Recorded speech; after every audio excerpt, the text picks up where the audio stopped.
Hey, folks. Sorry, just eating something really sour. But anyway, welcome to YouTube or Twitch, depending on which platform you're watching me on. We are doing Harry Potter and the Half-Blood Prince. We only have 3 more movies to go in terms of this Harry Potter watch party series. And want to welcome everyone who's in the chat. I saw a couple of the YouTube chat people talking in there. Razorbike says, so the next 3 films I only ever saw them in theaters once. I remember 1 or so scenes from each, and that's it. It'll be like watching for the first time. Okay.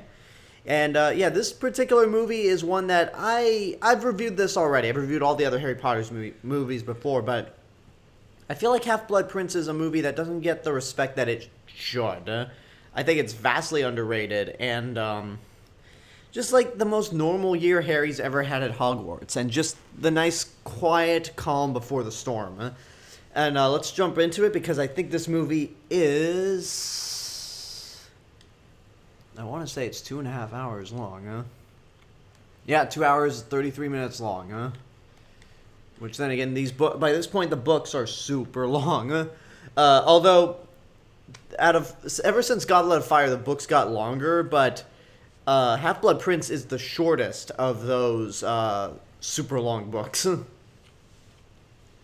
But anyway, I want to welcome everyone who's in the chat. If you've subscribed to me on YouTube, but you do not follow me on Twitch, that is twitch.tv/RealMrRobinson. I tend to stream at least 3 times a week. Once I'm done with Harry Potter, I'm probably going to be doing streams every Saturday, Sunday, and Tuesday, so keep your eyes open for that. If you follow me on Twitch, but you do not subscribe to me on YouTube, that is youtube.com/TheRealMrRobinson. It's my main hub of entertainment, movie reviews, geek reviews, just all kinds of stuff there that's movie-related, mostly.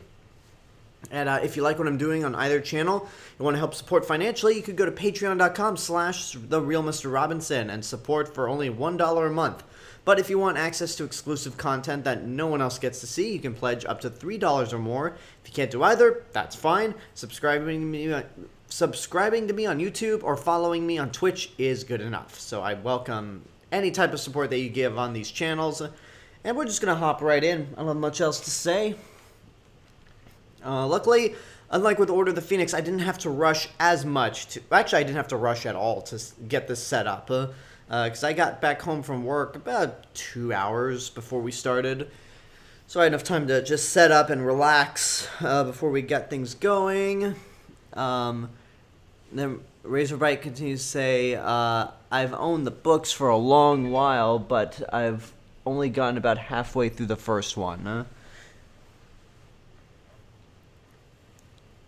Well, I mean, even though J.K. Rowling is a horrible person now, it's never too late to pick them back up and continue, because they are still good, despite J.K. Rowling's views on life right now. It's a damn shame, but we're not going to jump on the negative. Let's jump into Harry Potter and the Half-Blood Prince. I hope you all are ready. And also, I noticed some of you were in the YouTube chat earlier talking. I saw Spider's Prime. I saw Four Brother Films. I saw someone else that I don't think I ever recognized. Turner Jenkins on YouTube says, I saw all these movies for the first time during the quarantine last year. It was a few years after reading the books. You mean you never saw these movies when they came out? Well, I think you're probably younger than me, yeah? That's the real bummer about younger generations, is that they'll never be able to experience the same way. You guys will never be able to experience these movies the same way 90s kids did. We grew up with the books, we grew up with the movies. Like I said several times, I was 10 years old when The Sorcerer's Stone came out. I was 20 when Deathly Hallows Part 2 came out, and I am 30 right now. So the Harry Potter stuff has been a pretty important part of my life. And, yeah, we're just going to jump right to it. Nick Sheets from Twitch says hi. I pulled up the YouTube. The reason I have the chat appearing right down there um, is like for either platform is I want both the YouTube and the Twitch chats to see each other and kind of interact back and forth, if that's even possible. If you guys catch the chat right there, I'll continue reading the chat and communicate back and forth between you guys since I have the multi-stream chat up on Streamlabs.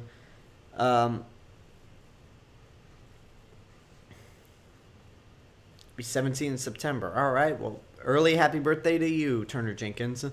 And without further ado, I'm going to push the play button right. We're going to jump right into this. I'm going to push it right now.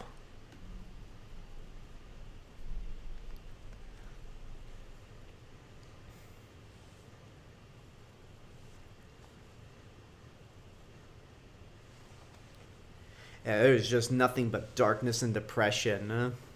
By the time we get to this, it's weird because there's a lot of comedy in this movie, but it's not really goofy comedy. It's just more stuff to relieve us from the darkness. Like, give us a time to breathe.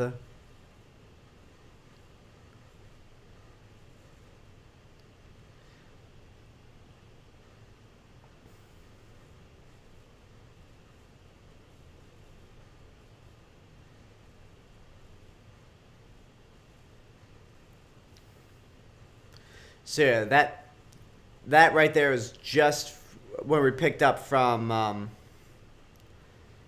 Order of the Phoenix. Now we're at Harry Potter and the Half-Blood Prince.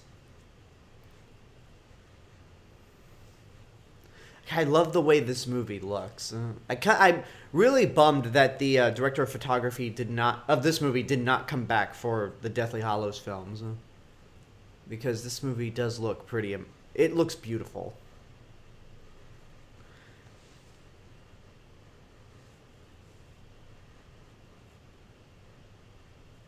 Nick Sheet says, by the way, I recently rewatched a favorite movie of mine, The Fugitive, which is my favorite Harrison Ford movie outside of Indiana Jones and Star Wars, says Nick Sheets on Twitch. Nice.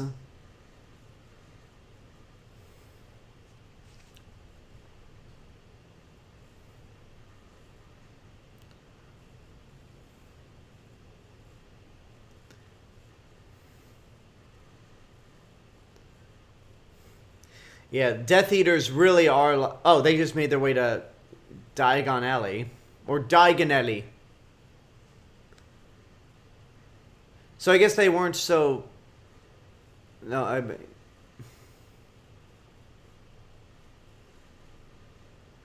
was about to say, maybe the Death Eaters don't really care about the Muggles yet. But then I forgot this scene with the bridge. It's like, nope, they don't give a crap about causing harm to Muggles.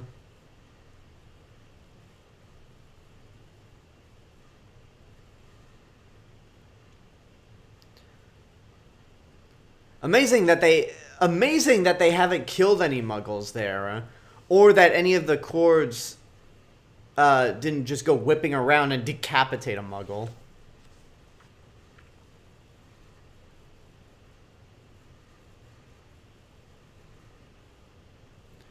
Harry's taken a big chance reading the Daily Prophet in a Muggle world.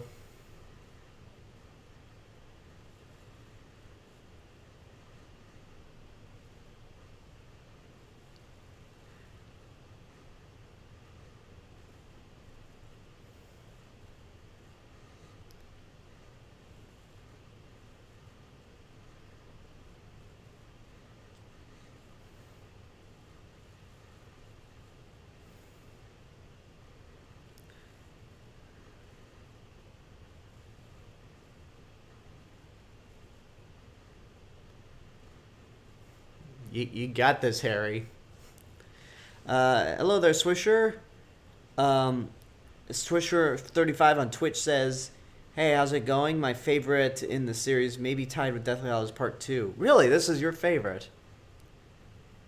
That's interesting to hear, because usually there's a lot of people that don't consider this one of their favorites.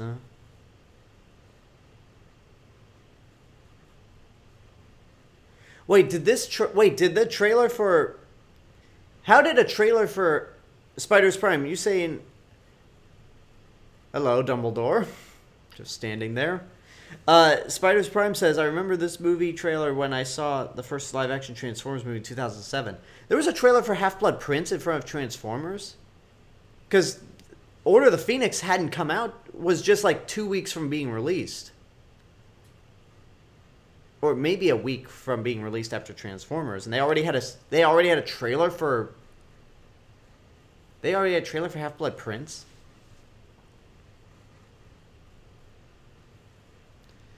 You know, Dumbledore, that's not the arm I was... That's not the arm I preferred to take, but okay!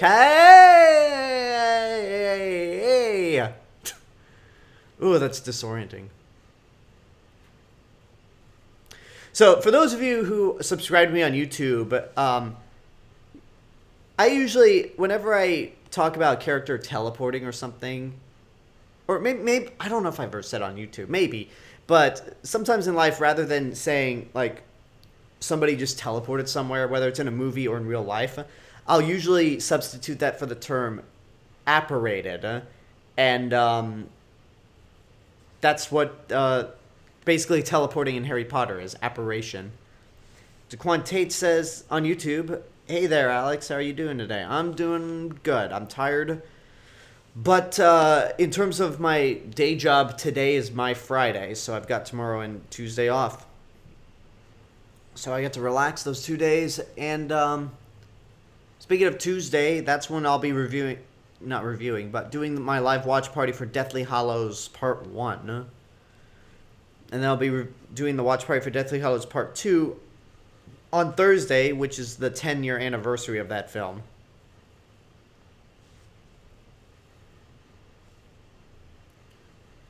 Okay, I figured that was the case, Spider's Prime, that if this played in front of Revenge of the Fallen.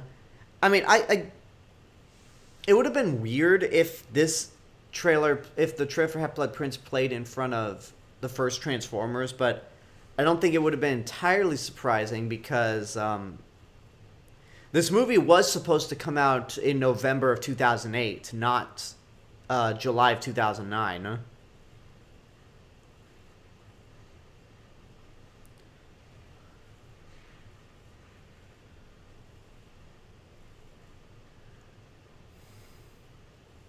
Poke. Huh.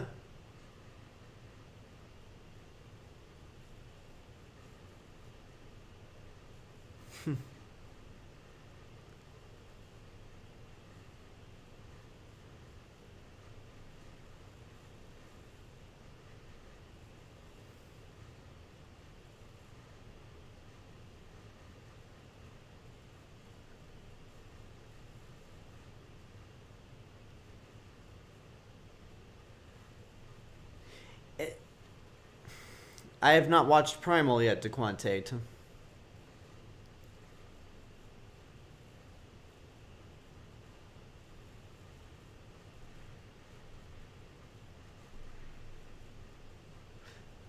So yeah, this is Jim Broadbent as Horace Slughorn.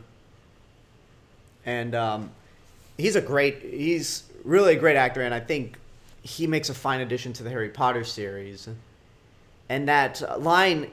This is something that the movies never address, but that line that he says of, the Death Eaters have been trying to recruit me for years, Horace Slughorn was actually head of Slytherin House before Professor Snape. And I kind of wish they'd made that detail a little more clear in the movies that Horace was a Slytherin, especially with something coming up during this conversation he has with Harry.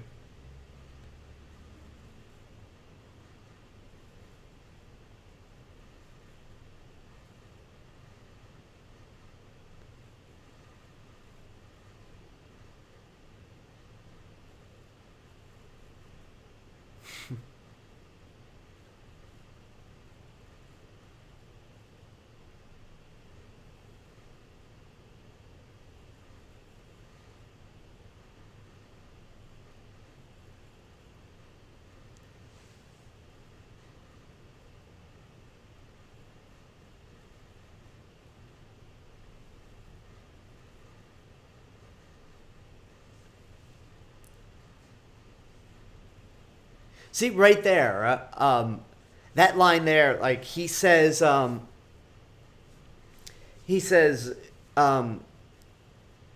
Lily was an impressive witch, considering that she was Muggle-born, and then he goes on to say, but please don't think I'm prejudiced. She was one of my favorites. And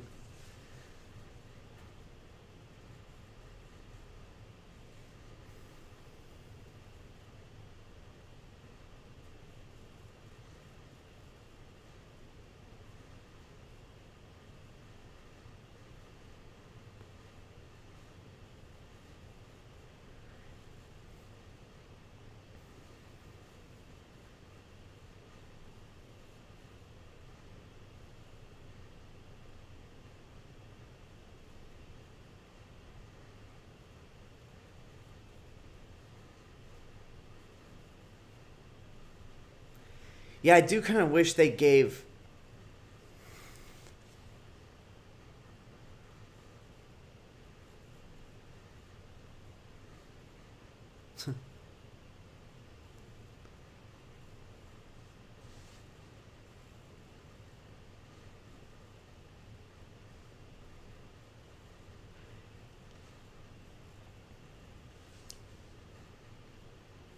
I wonder if this is.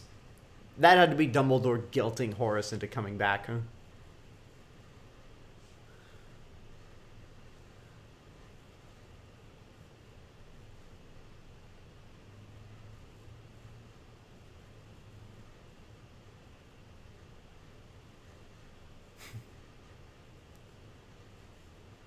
huh? I really do like Slughorn.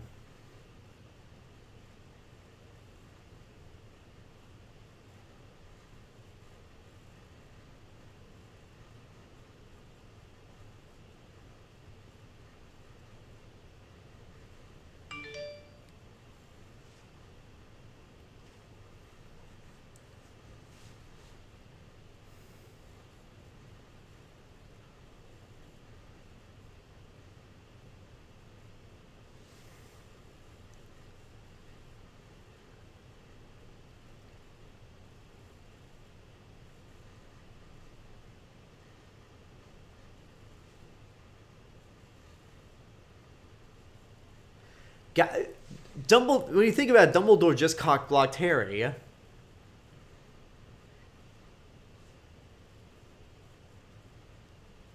Ew. Yeah, Harry was about to. Harry was about to go out on a date that night, and nope, Dumbledore just came in and cock-blocked Harry. That's alright, he's got Ginny to go after.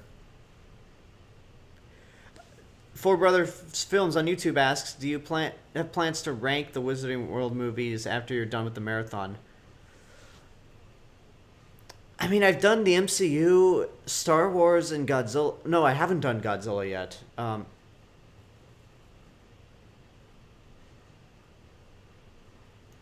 think I might.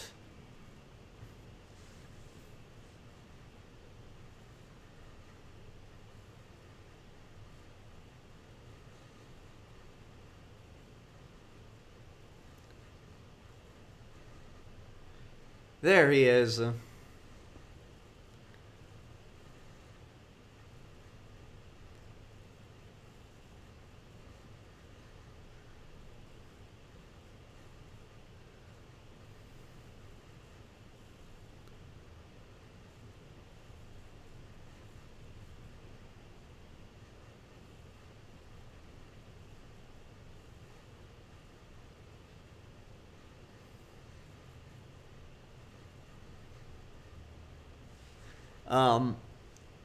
Yeah, because I know I still have to do my ranking of the Godzilla movies, which, ooh, that's going to be a daunting task. But I think I'll do the Wizarding World films also.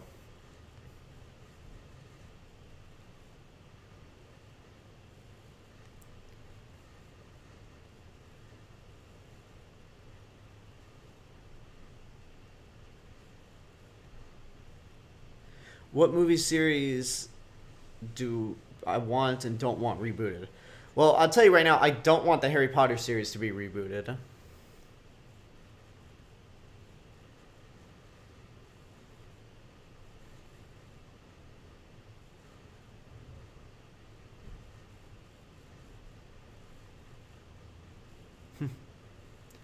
I mean, because I feel like the Harry Potter film series is so popular that there's no way you can reboot it because the cast is iconic. Um, it has a huge presence at the Universal parks to where I don't think you can. I don't think you can reboot this series with. Don't think you can reboot this series at all.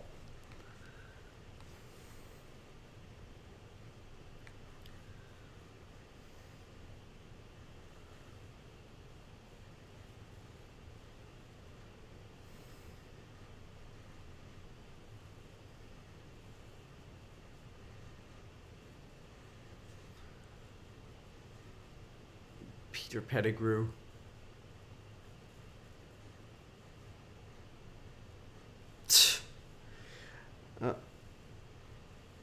There's Helen McCrory. Yeah, Helen McCrory, who sadly passed away this year. No, they aren't rebooting Jaws, Razorback. They are not.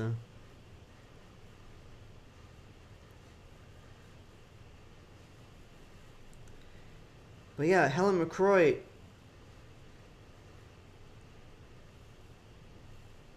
Helen McCrory. Yeah, she passed away this April. And she's Lucius, I forget how you say her first name, but she's Draco's mother.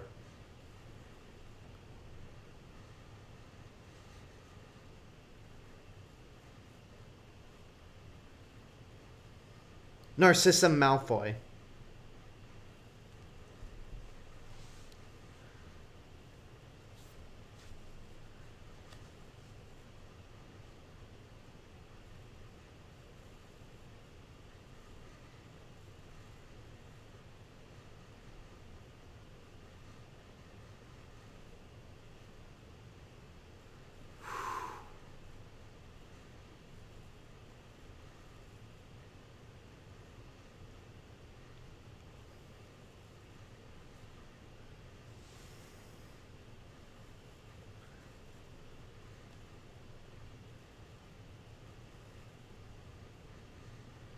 Hello there, Anthony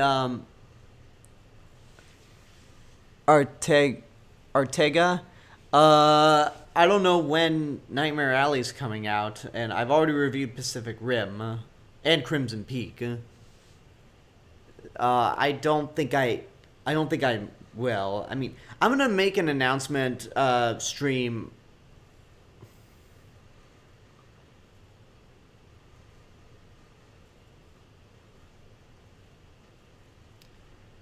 I'm gonna make an update video either this week or next on what my future of the channel will be. Yeah, just so I can let you guys know of all the questions you have about will you or am I going to be reviewing these old movies and whatnot.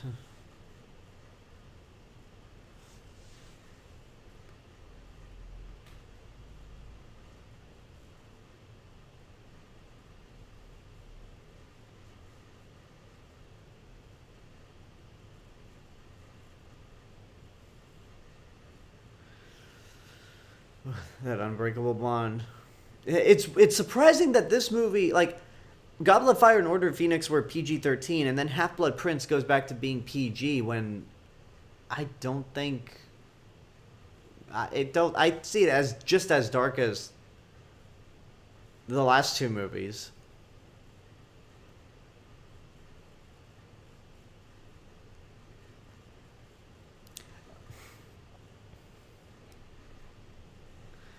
Oh yeah, Fred and George now graduated, and they're running their own. I forget what this is called, but they have this at Wizarding World of Harry Potter Diagon Alley in Florida.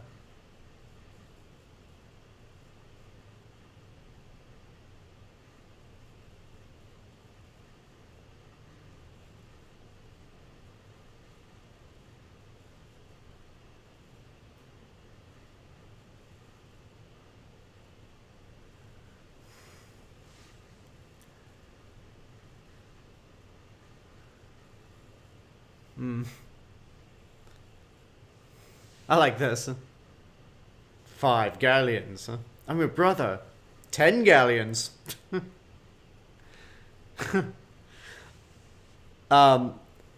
Swisher35 asks on Twitch, do you have all the Harry Potter movies on Blu-ray? And if so, do you have the 8 movie pack or the individual Blu-rays? The answer is yes. And I have the standard edition collection and the special edition collection.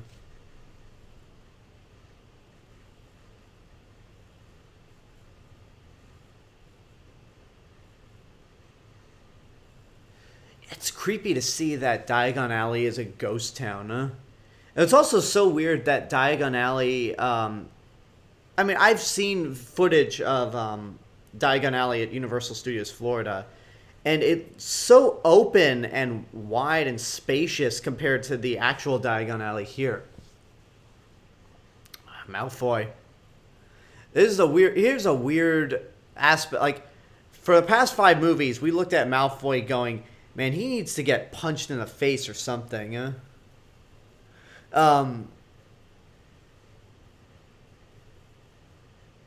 But now it's like this is the beginning of you feeling sorry for Draco.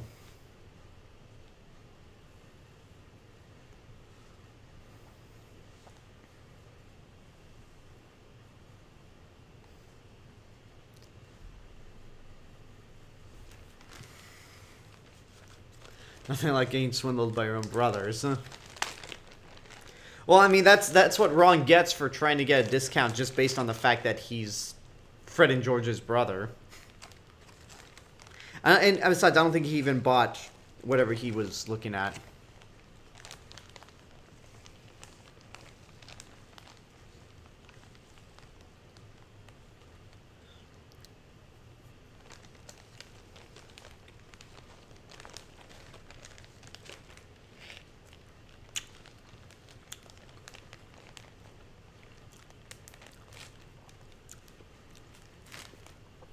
Oh shit, it's Sabretooth.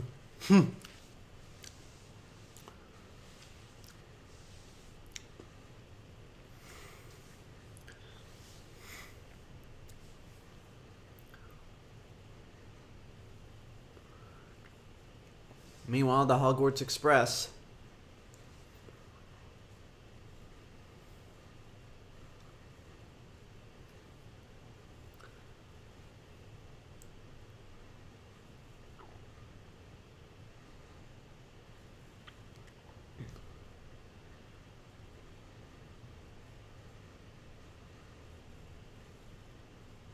Huh. Are you sure that's... Have you tried looking in there, Luna?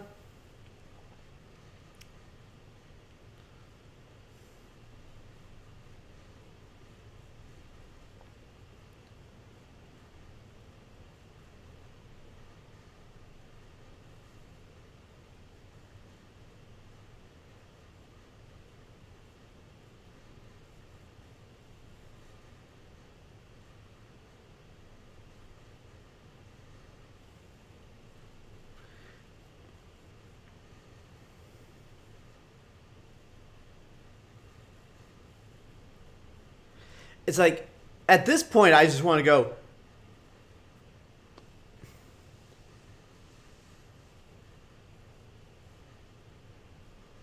At this point, I just want to look at Harry and Hermione and go... Ron and Hermione go, guys, it's been 6 years. Voldemort is back, so why are you in denial about this type of stuff?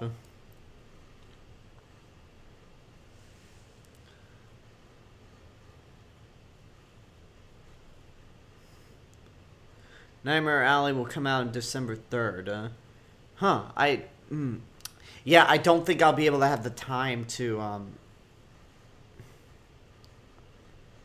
I won't have the time.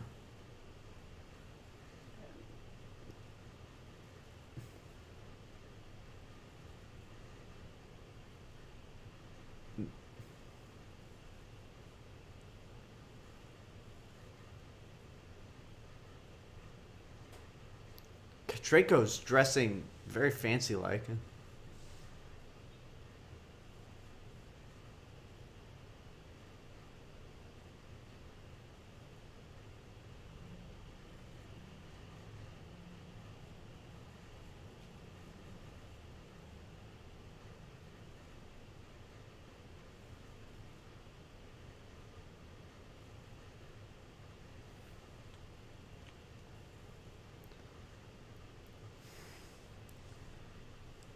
Americans everywhere went, what the hell is Boxing Day? That is a good question. I'm going to look that up.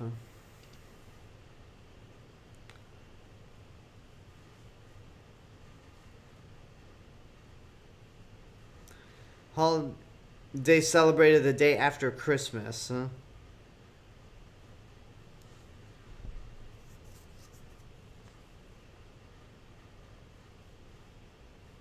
He'll pop up Hermione. He always does.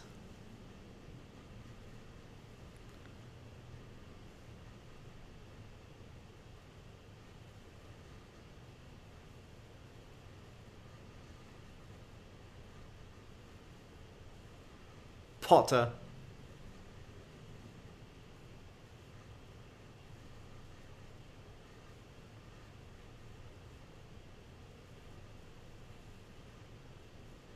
You bastard.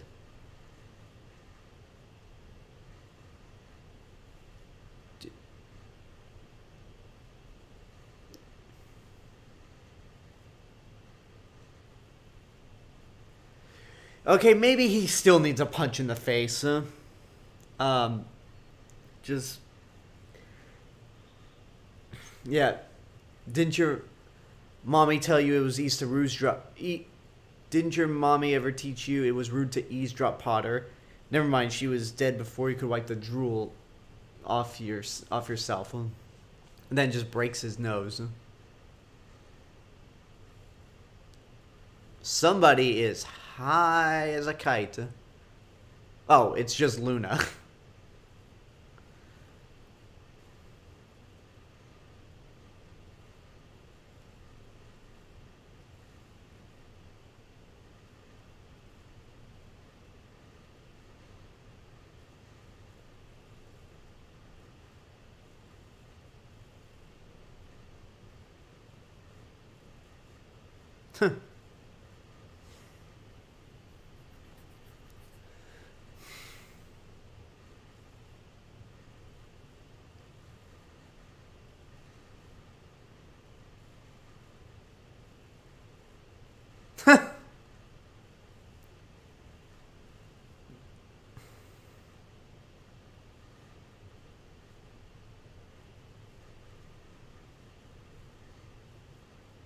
Well, there you go.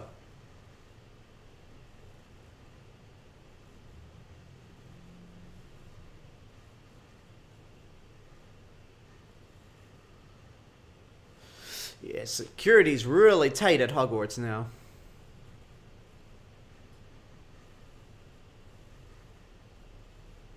Yeah, what exactly is Boxing Day? Yeah, I looked up as far as I looked up, it's just some holiday the day after Christmas that apparently Americans do not partake in.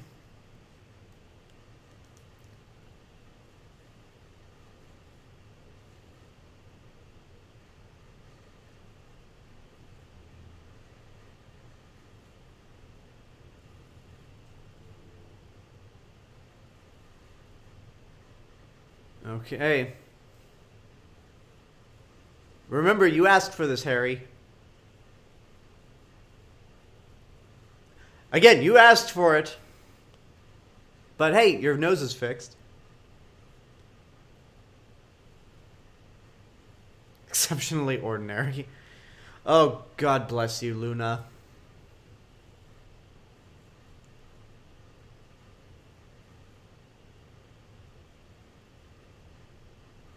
The look on Hermione's face.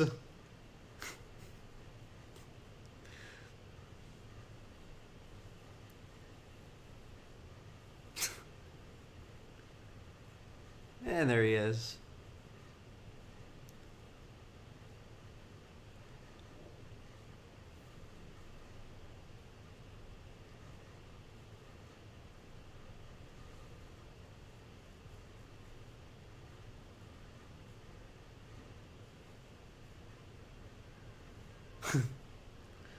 Yeah, the Sorting Hat doesn't need to really be that worried.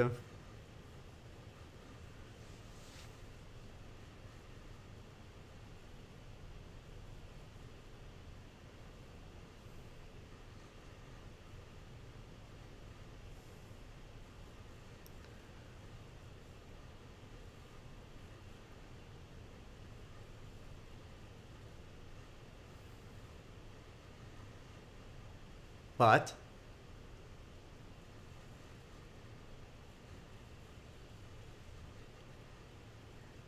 and nobody except Slytherin House is clapping because, well, I mean, one they got to root for the home team, and two, um,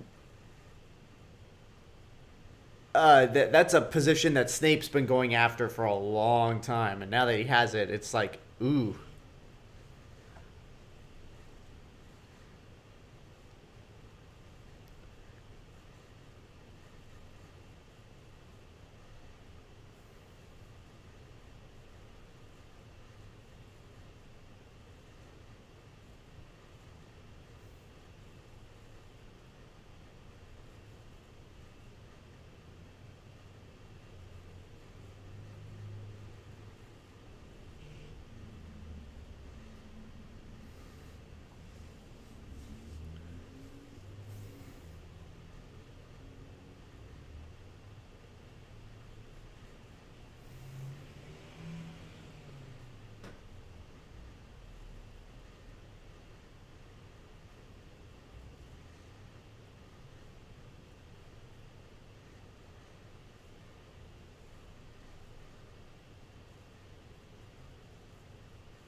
Off to bed, but we just got here.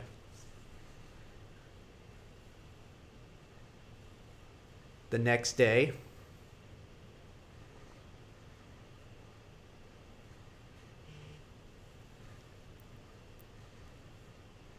Huh.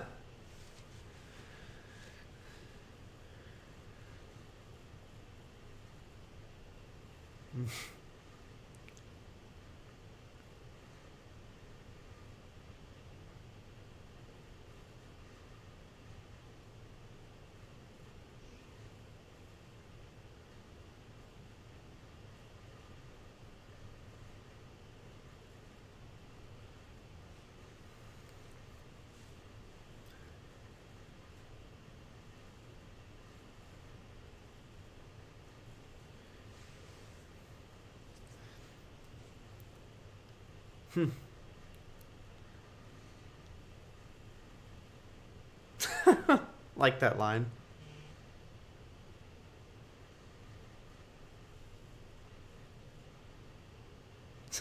Take Weasley with you. He just looks far too happy up there.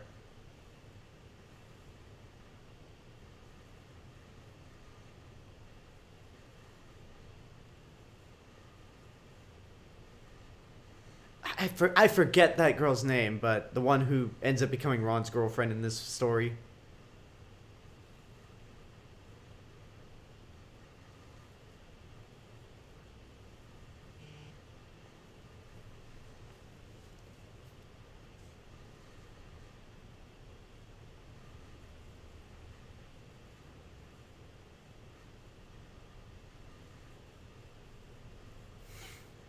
All right, who's gonna get the newer book?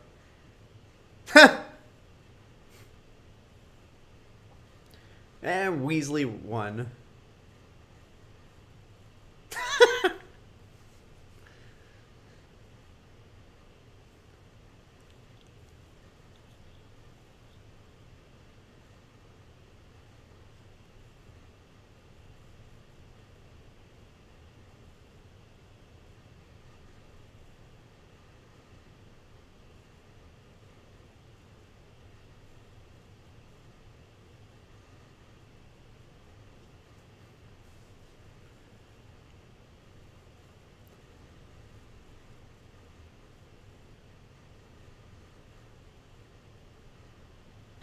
All the women were in a trance, and as soon as he closed it,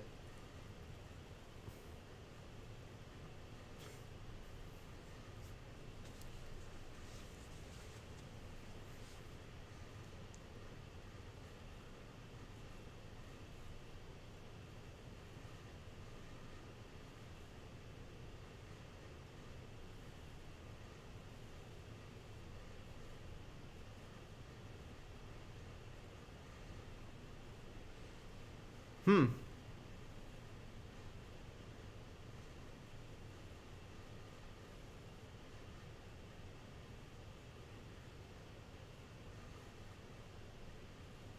I gotta say, Slughorn's potions class looks a lot more interesting than Snape's did in Harry's first year.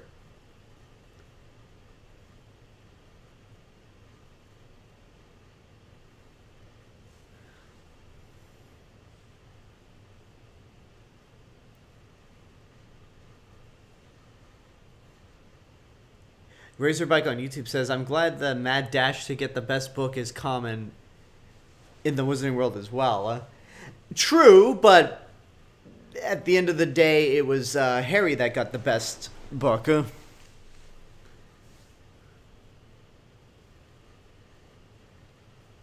Huh.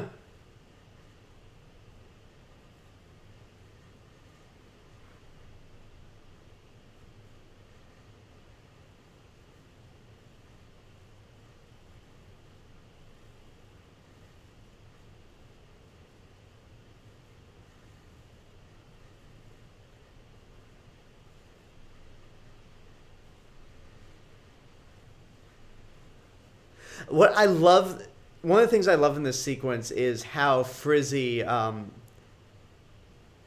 we haven't seen that since year one. By the way, I love how frizzy Hermione's hair gets the further this class goes along. Ew, that's gross. Right there.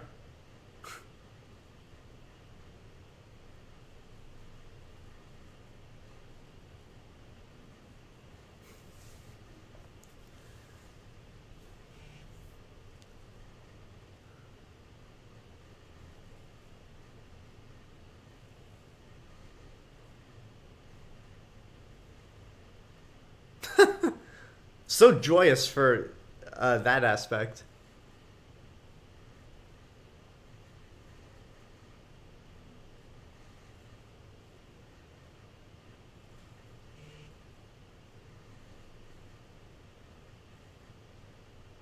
Hermione's sarcastic clap. Like, cause she is not happy that someone's above her in the class.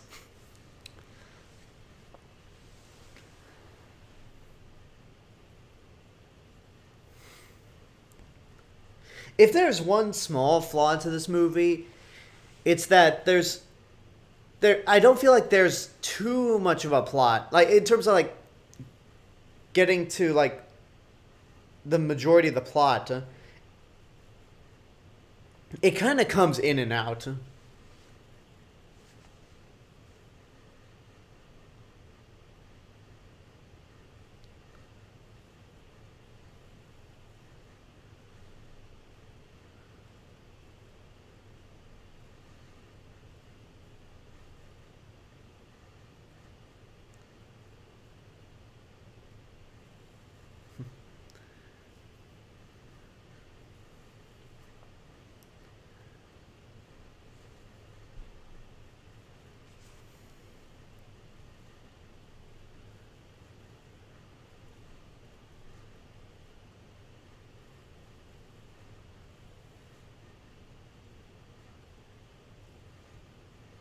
And imagine the ability to just actually like put your memories in a vial and just revisit them whenever you want.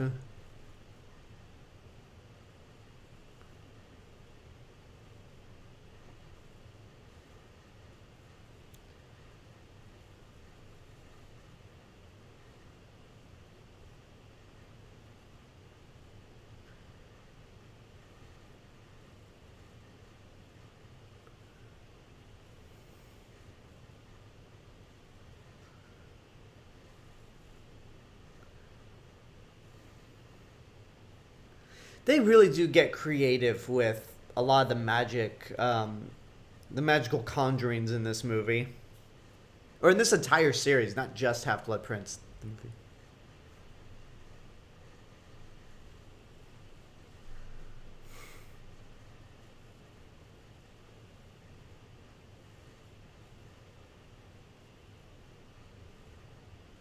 Looked more like Dumbledore for a second. The younger Dumbledore here looked really very similar to Ian McKellen more than Michael Gambon.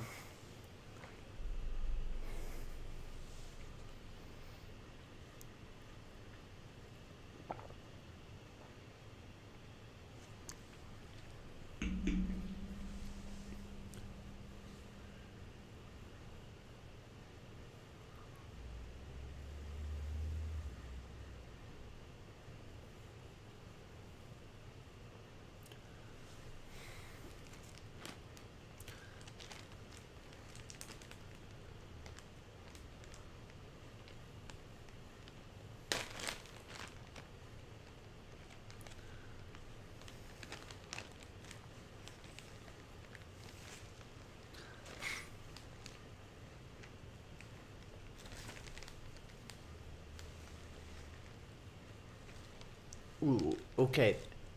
That should have been a red flag warning right there, Dumbledore.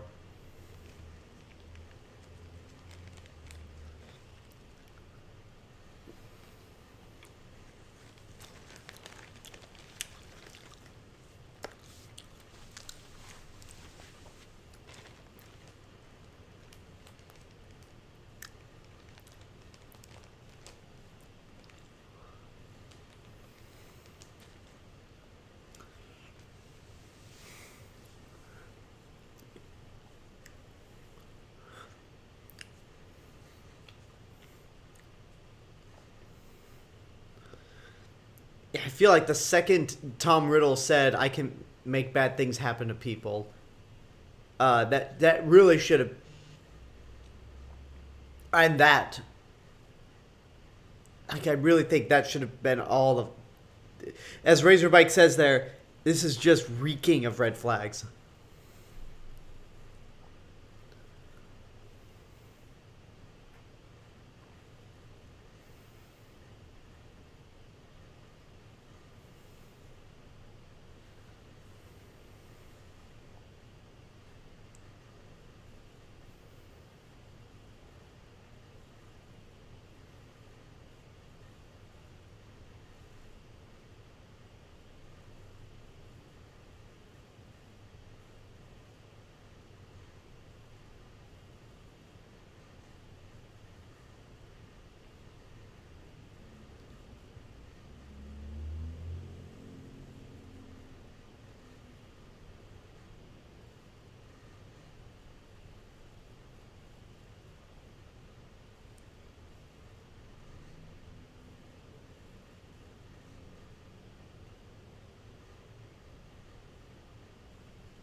Dumbledore really does have his plans thought out, even if they happen in the most unusual circumstances.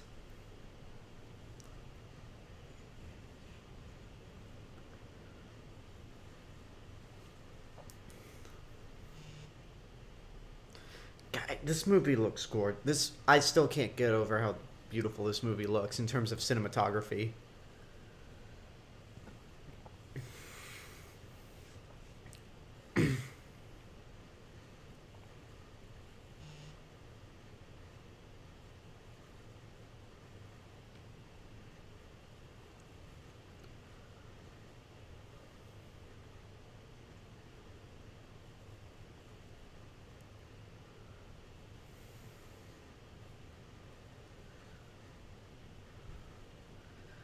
There's the other vanishing cabinet.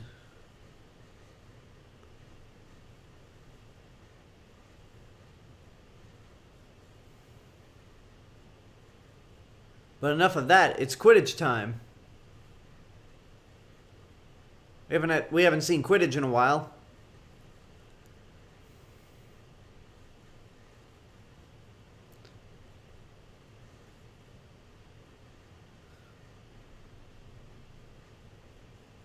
So people have told me who've read the books that Ginny going "shut it" is probably the closest to who Ginny actually is in the books. Where she's a little more... She doesn't take as much shit as she would here. Huh. Hermione off in the distance.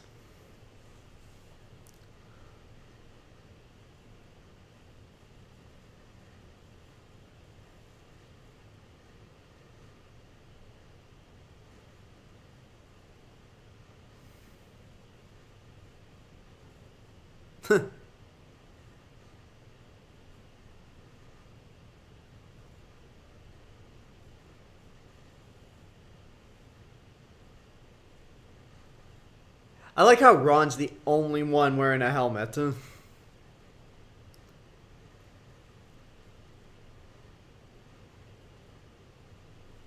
that waterfall in the background. And they're using the score from Order of the Phoenix. When when all the students sign up to take Harry's course, since Dolores Umbridge would refuse to teach students how to defend themselves.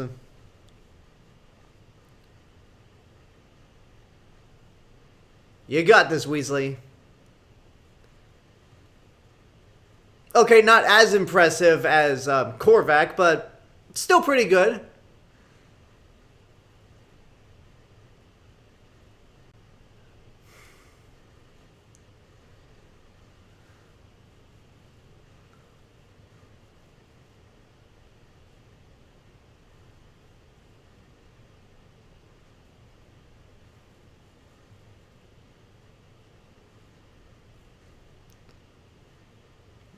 Oh, too bad.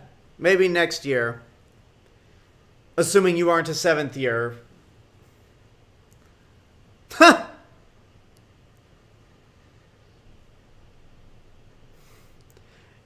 I swear Ron just got through by luck.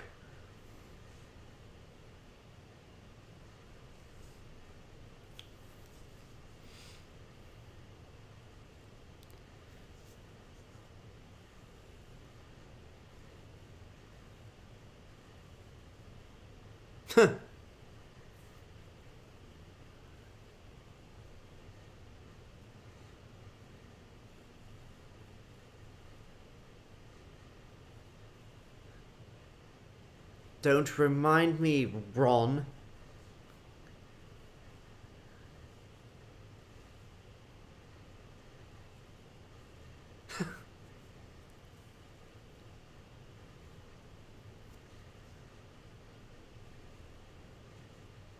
Yoink!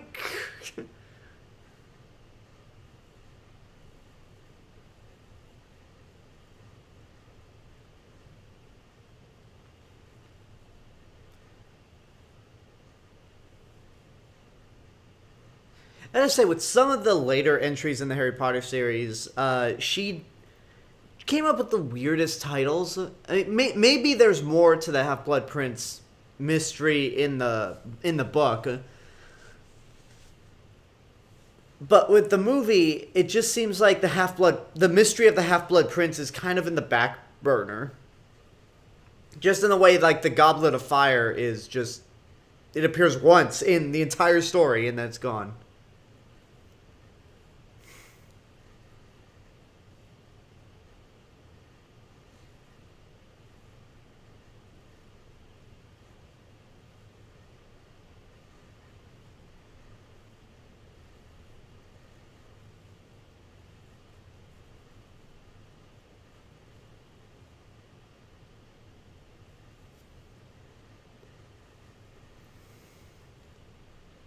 Yeah, the team I'm still gonna give compliments to the Universal creative team that they really made the Three Broomsticks look.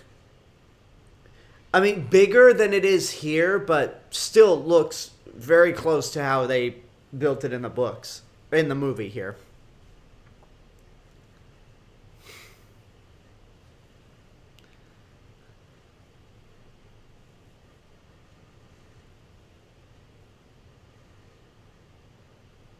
Not only that, That's such a British term, snogging.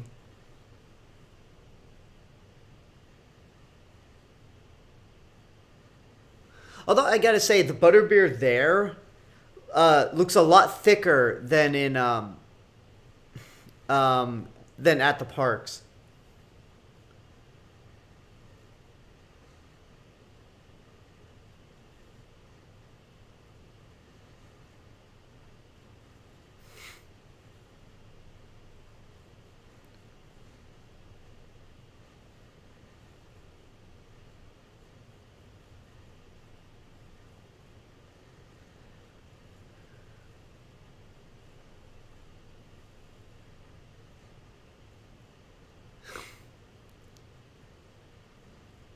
Wallenby. It's Weasley, sir.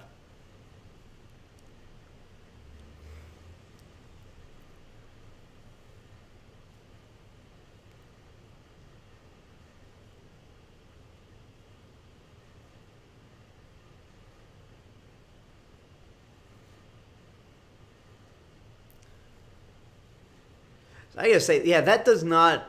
That looks like a different kind of drink, not what butterbeer. Not the kind of butterbeer that they have at the parks.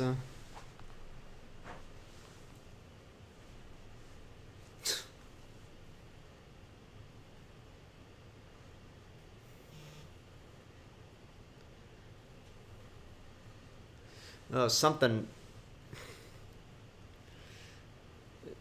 Yeah, so much for a nice day at Hogsmeade. Hogsmeade.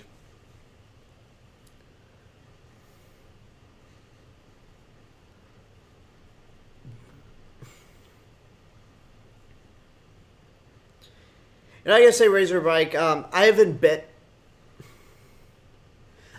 been back since 2008, but I've always kept up with what they've been doing at the parks, and it seems like after Fast and Furious Supercharged, they've really upped their game with both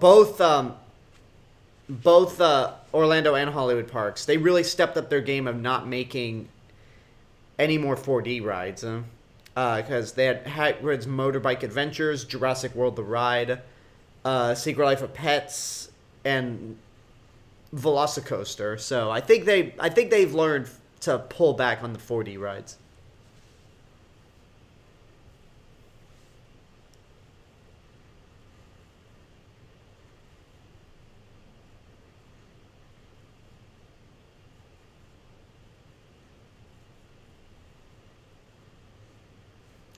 I like this line coming up.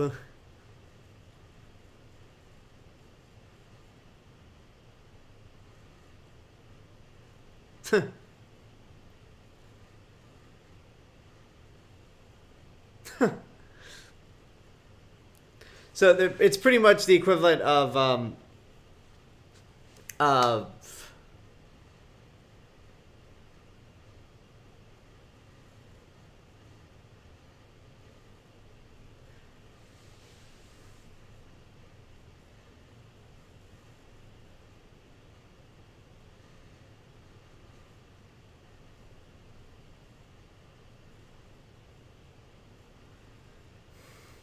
strong accusations, which I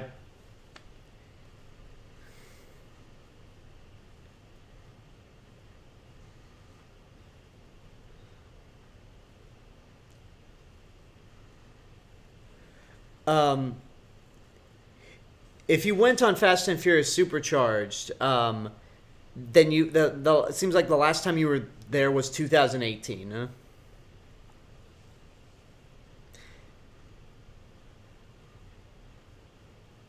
And yeah, I haven't been on, but I haven't been on myself.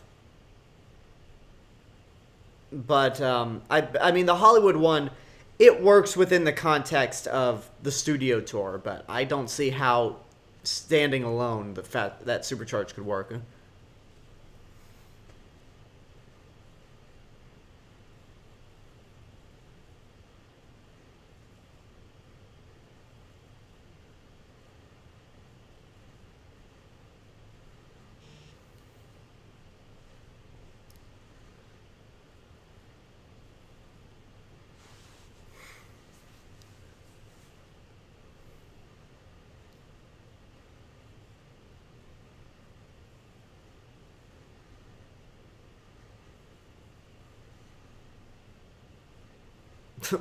That's so awkward.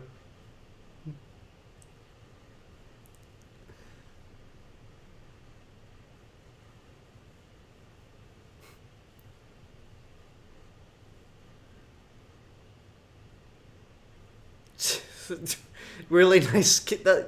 This is so awkward. But then again, I'm pretty sure it's a very natural conversation amongst teenagers. At least older teenagers.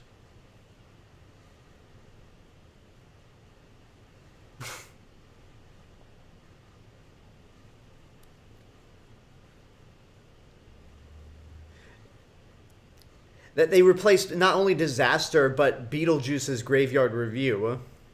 So that's 2 attractions that they demolished.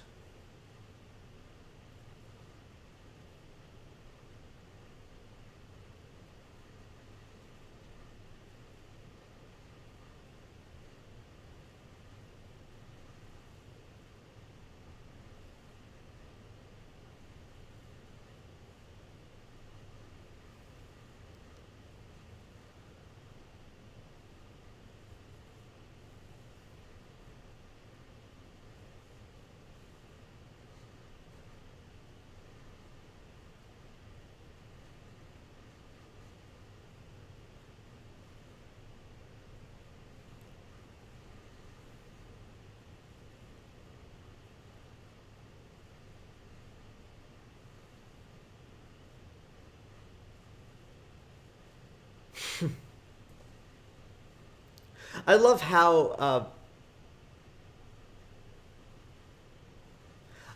how like delighted Slughorn is to hear about the Muggle world.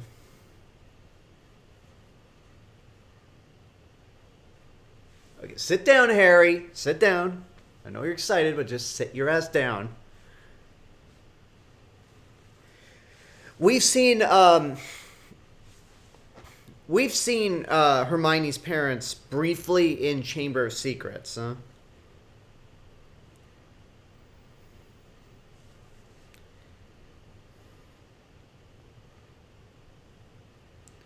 Bye-bye.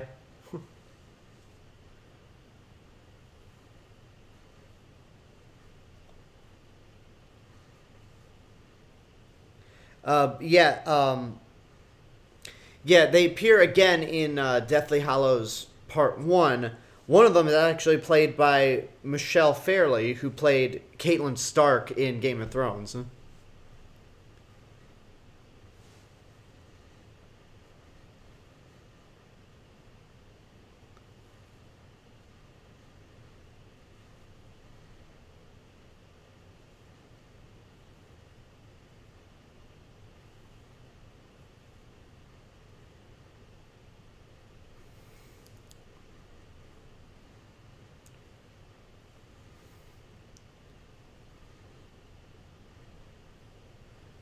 Oh, that look a horror.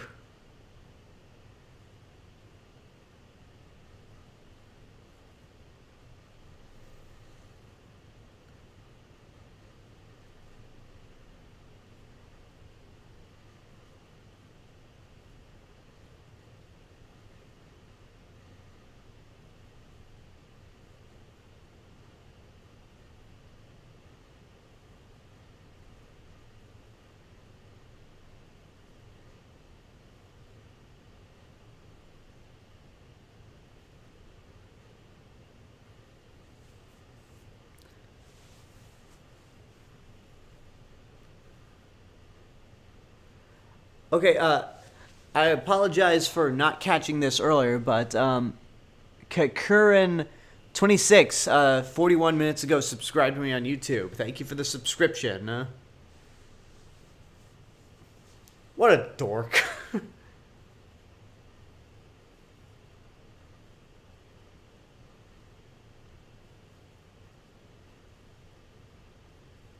I hear in the distance, Ron, you're a loser. And then Seamus walks up and goes, we're counting on you, Ron. It's like, you could probably lose the helmet. I don't know what that is. Like eggs on toast.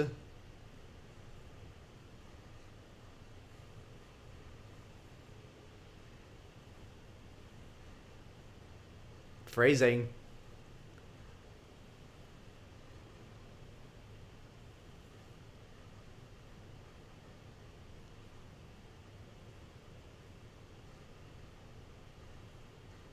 Still not too late.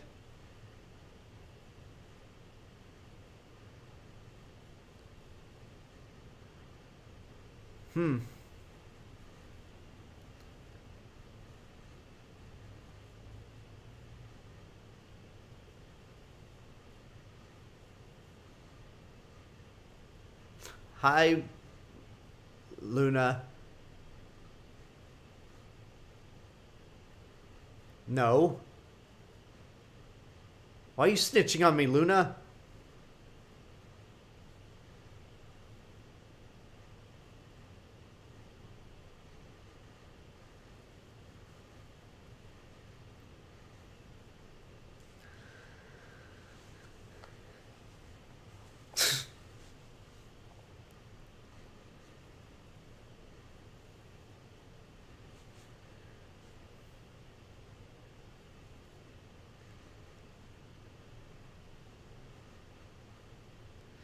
Yeah, it has been a while since we've seen Quidditch,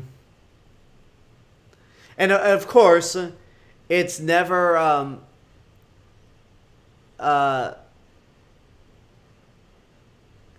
it's never Gryffindor versus any other house. It has to be Gryffindor against Slytherin.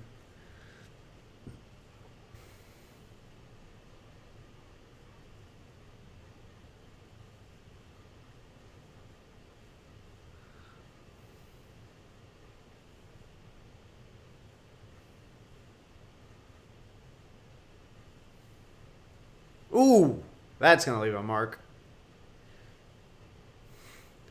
It still blows my mind that the longest Quidditch match lasted for, was it 3 months?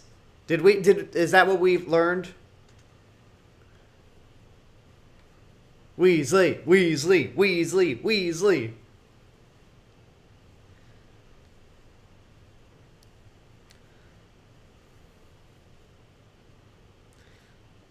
Longest Quidditch game. 3 months, yeah.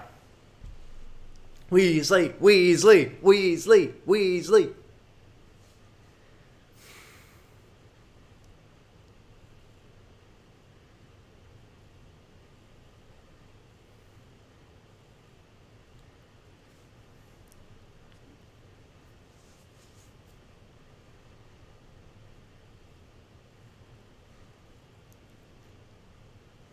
Yep, that's how you win a game, Granger.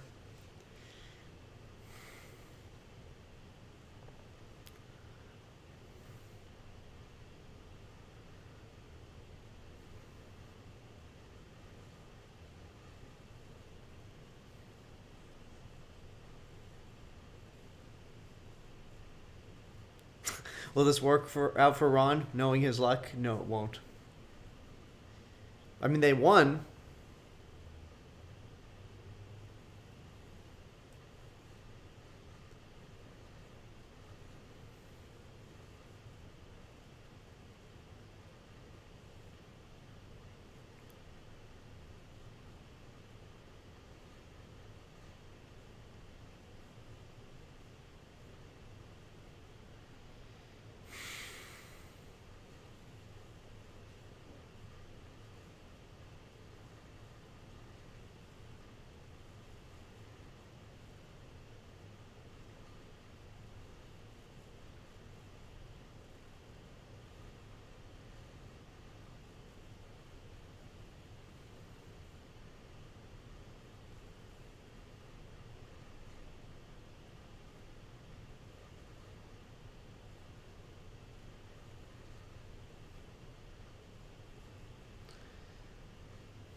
Yeah, you better get out of there, Ron.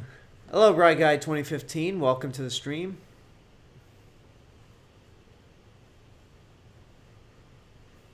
Run from the attacking birds.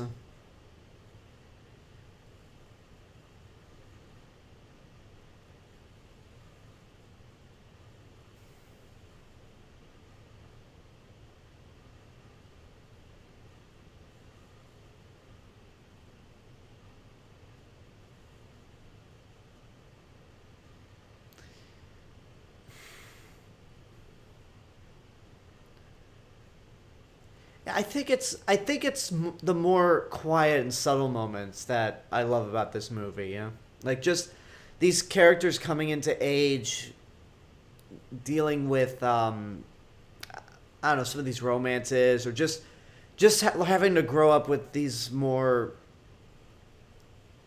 tougher scenarios. It can be a little cliche at points, but I think it's just the most normal year these characters have had at Hogwarts, and especially a nice calm before the big storm that's Deathly Hallows.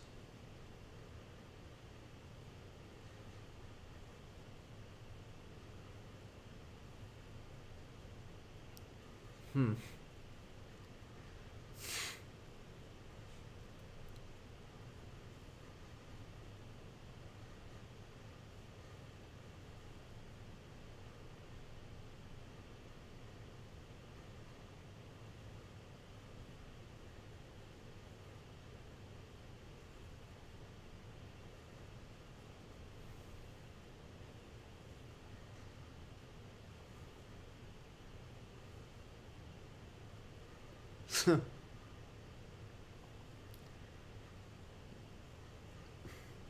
Probably the biggest non surprise.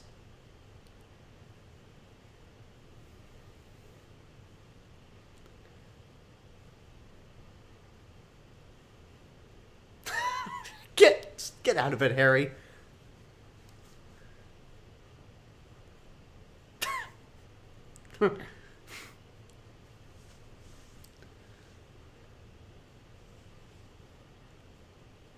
You could have asked Ginny, or go with the weird Ravenclaw kid.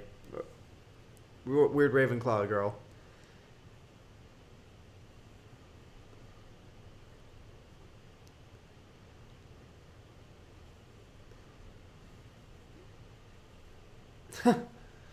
God, Luna is... I said this when we were doing Order of the Phoenix, but I really wish this character was introduced earlier, because she's such a fun character.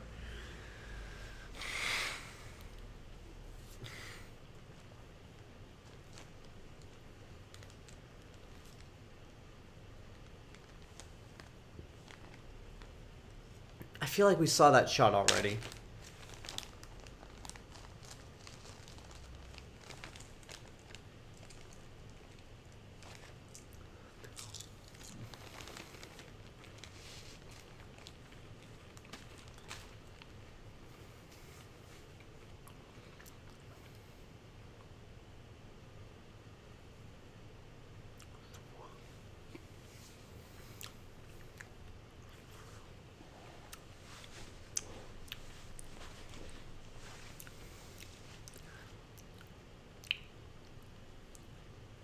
Shit, now they have a way into Hogwarts.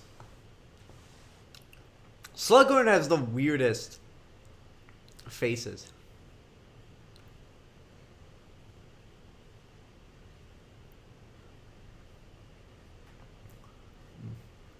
Keep going strong, Neville.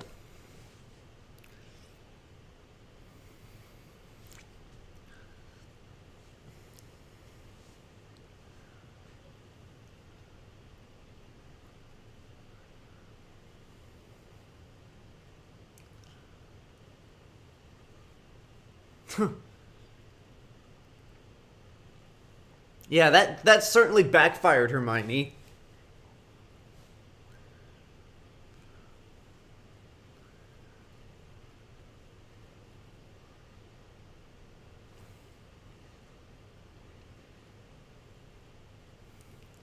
But this, for Hermione, this night has just been nothing but bad decisions. Like,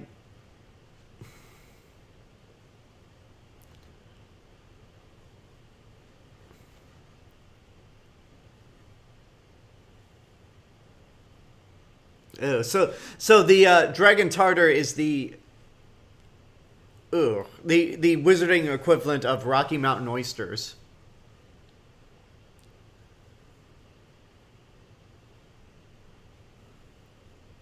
Sir Crick Potter. Yo, I hope you all know. I hope all of you know what Rocky Mountain oysters are.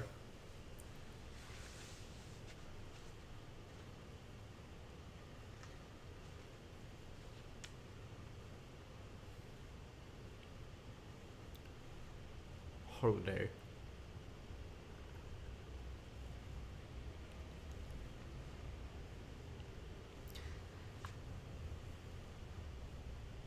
I still can't believe we lost Alan Rickman back in 2016.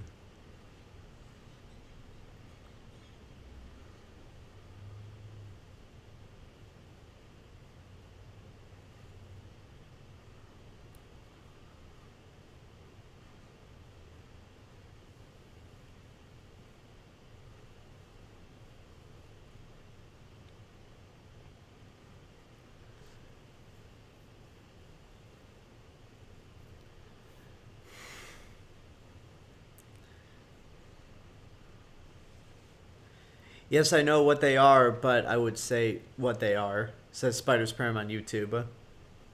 For those of you who... It's been more than 5 years. Yeah, Razorback, we lost Alan Rickman in 2016, so I was... Well, we lost him in February of 2016, so it's slightly over 5 years ago.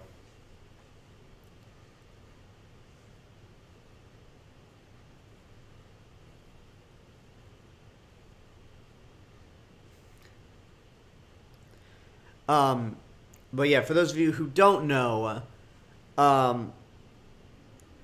Rocky Mountain oysters are bull testicles.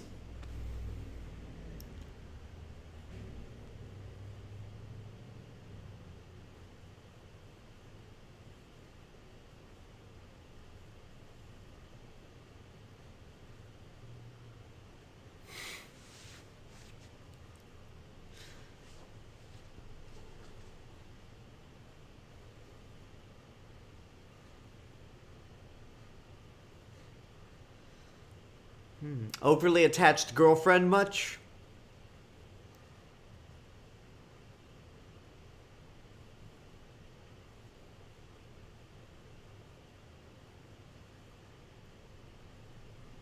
Yeah,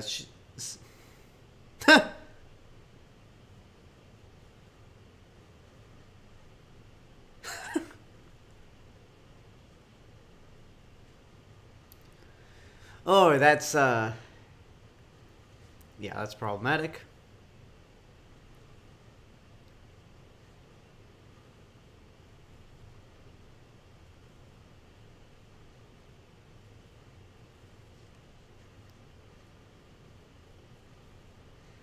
So it's good to know that Harry doesn't have to spend Christmas with,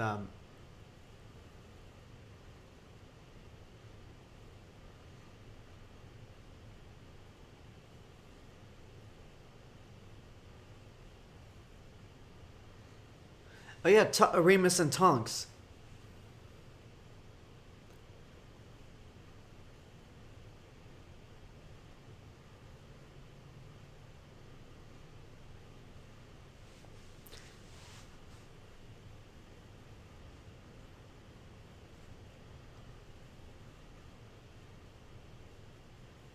Yeah, how's it gonna look when you all find out that Harry was... I mean, okay, we all know what happens at the end of the day, but right now, Harry... I don't know, everyone's a little too overconfident that the Chosen One is not... is kind of crazy. And then the dad's like, well, this is where I'm going to go.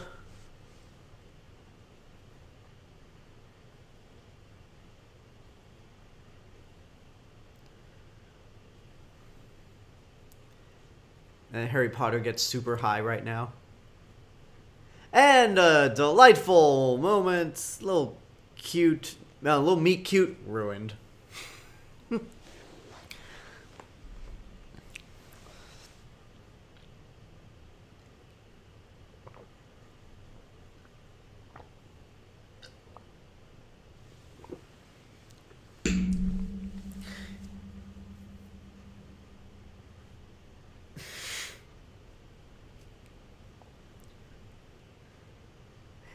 It is good to know that Harry doesn't have to spend the holidays. I mean, I guess he could have stayed at Hogwarts, but at least he was given the option to stay with the Weasleys during the holidays.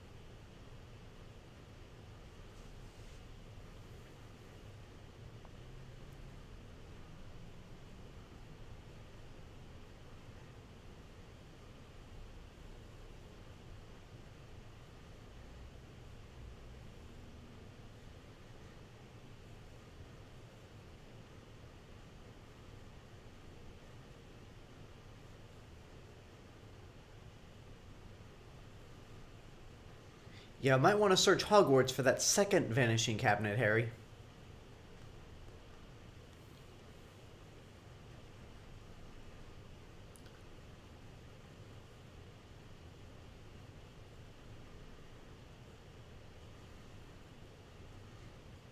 Yeah, maybe going isn't such a good idea right now.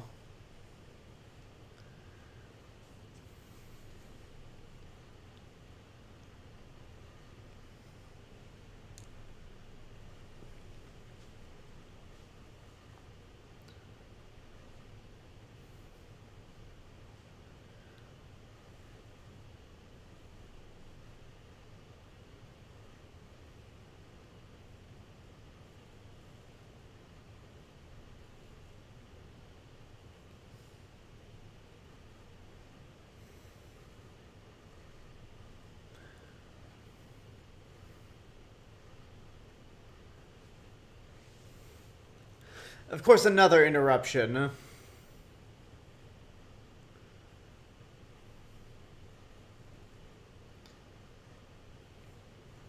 Bellatrix!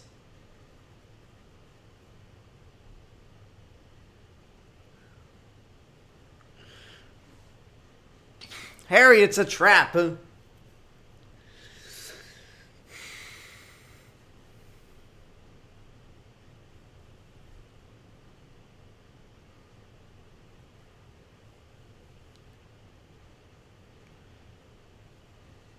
God, she's never gonna let that go, huh?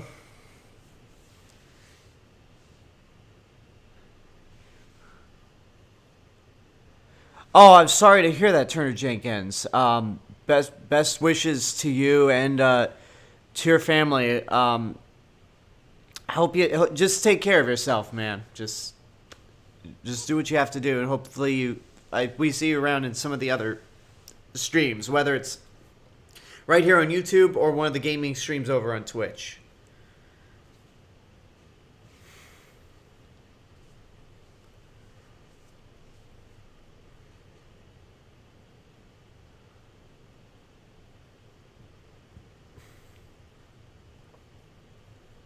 Run, Ginny.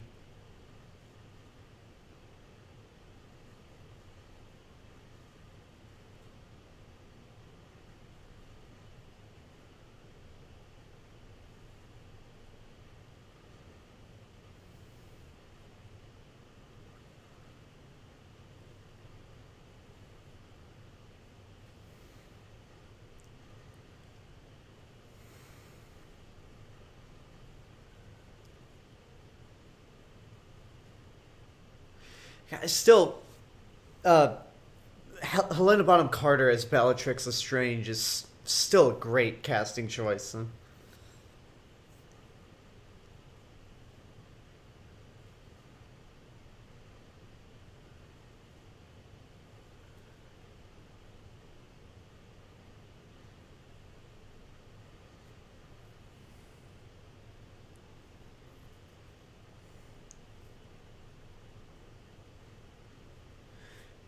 Have I watched the sitcoms like Fresh Prince of Bel-Air, Friends, Community, Malcolm in the Middle, and or Cheers? I've not. I've watched segments of. Oh, there goes the Weasley house. I have watched. I watched a few episodes of Fresh Prince, Friends, Malcolm in the Middle, and I've watched all of Community and Cheers. Love, love, love Community.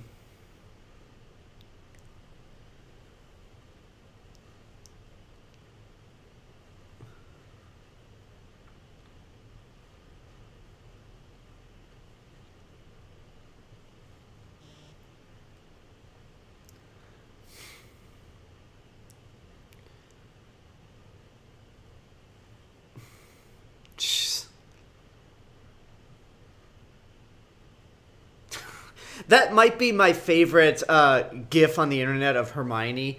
Excuse me, I have to go vomit.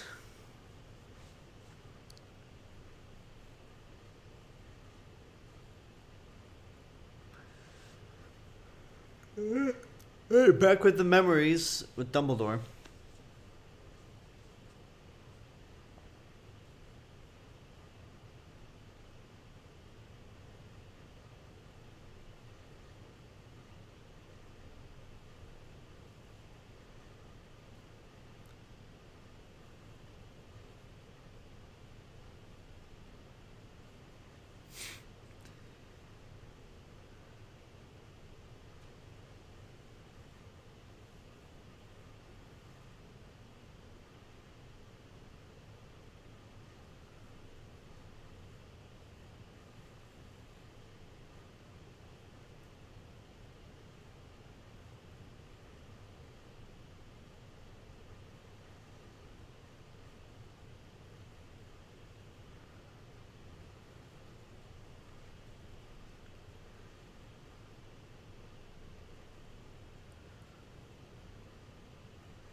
And we don't know that detail quite yet.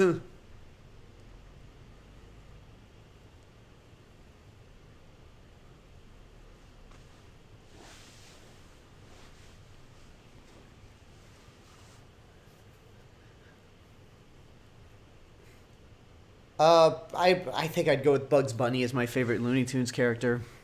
Both Bugs and Daffy.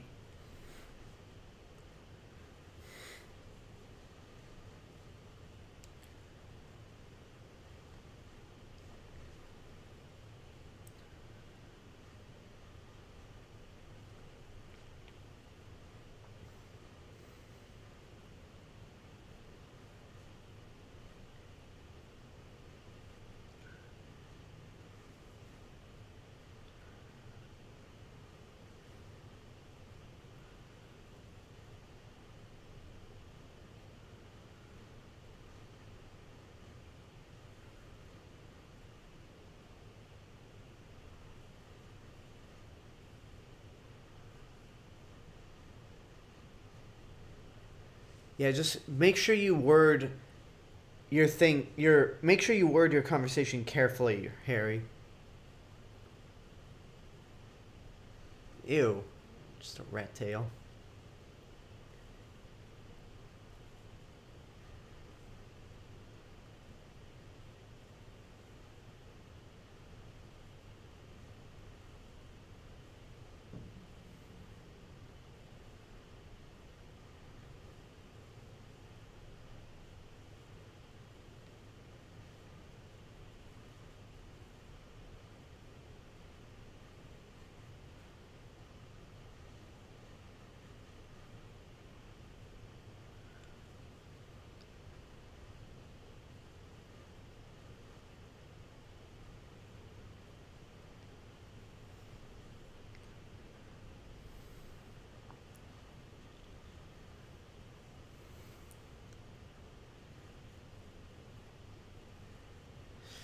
Yeah.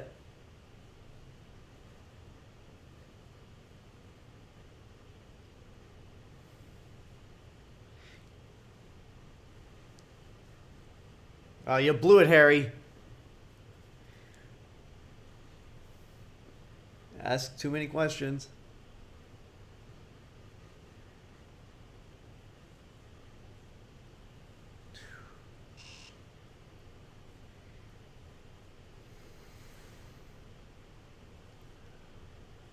Go away.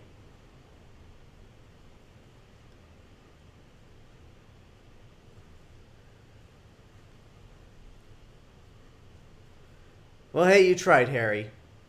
Yeah, what's going on with you, Ron? You just high as a kite right now?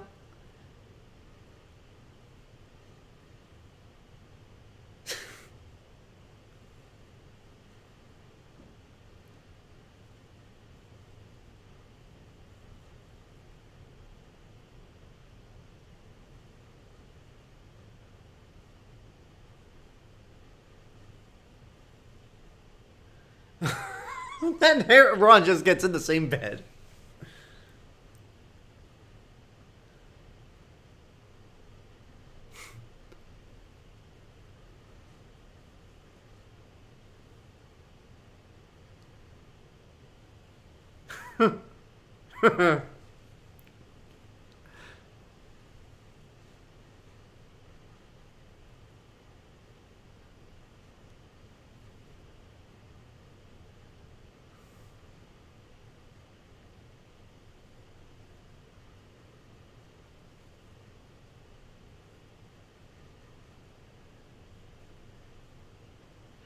So, Romilda Vane ended up...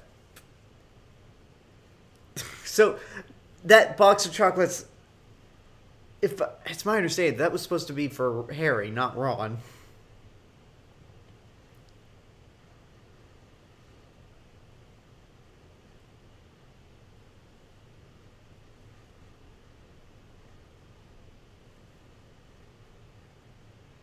It's like, come on. You and your giant arms. Oh, no, that was meant for... Oh, wait. No, that was meant for Harry.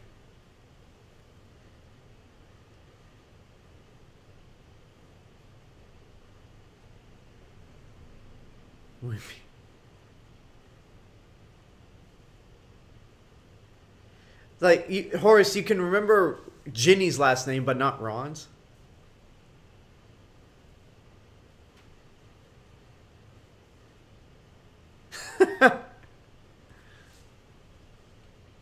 Come on, have a seat, Ron.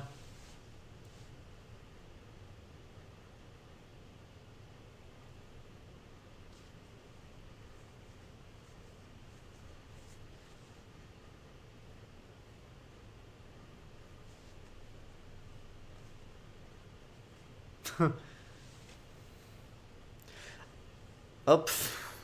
I do like how later on in this story, Harry's just like, "Look, I'm tired. I'm not afraid of that name."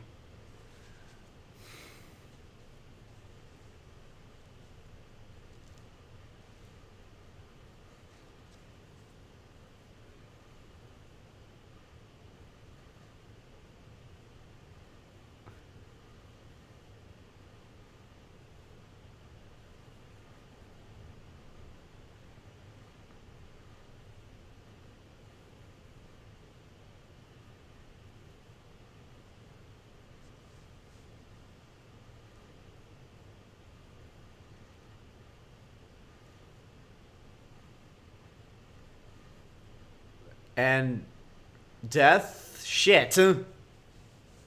That's ironic. To life, and then Ron collapses and is foaming at the mouth.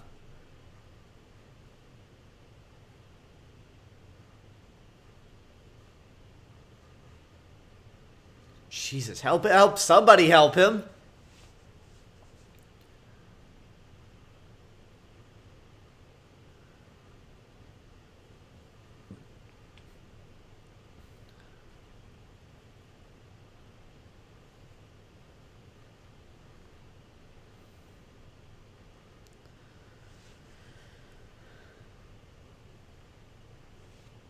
Oh, thank Christ.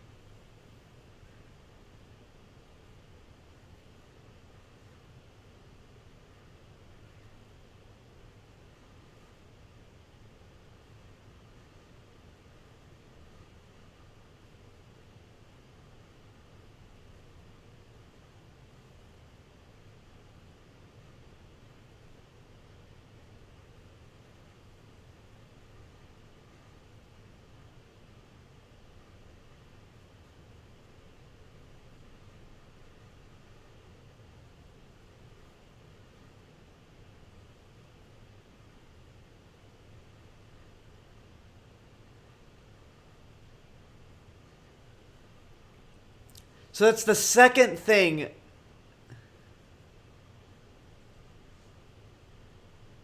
So it's the second gift that somebody was supposed to give to Dumbledore to kill him.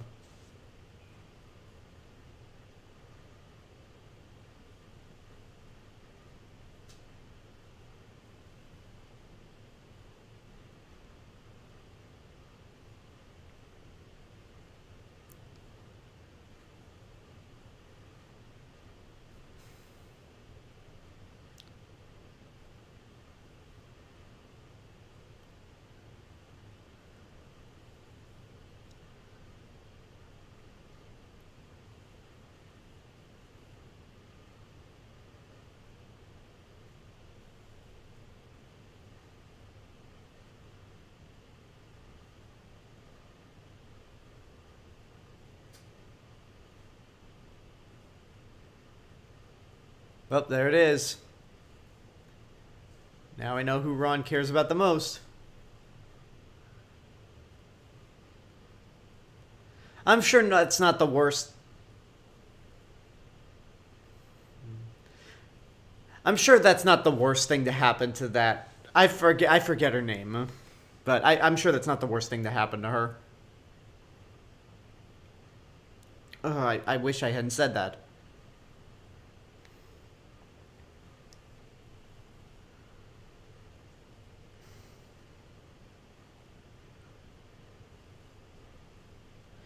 What's that character's name?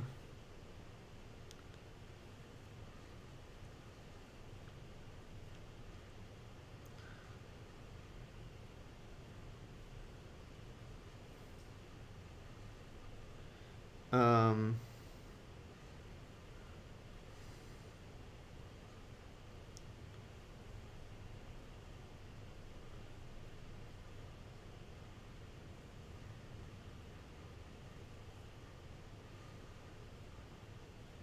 Lavender Brown. That's the character's name. Thank you, Razorbike. Wait, question is why? Why did you ask why Razorbike? Like, what's the context of the question? Oh, that bird's a goner.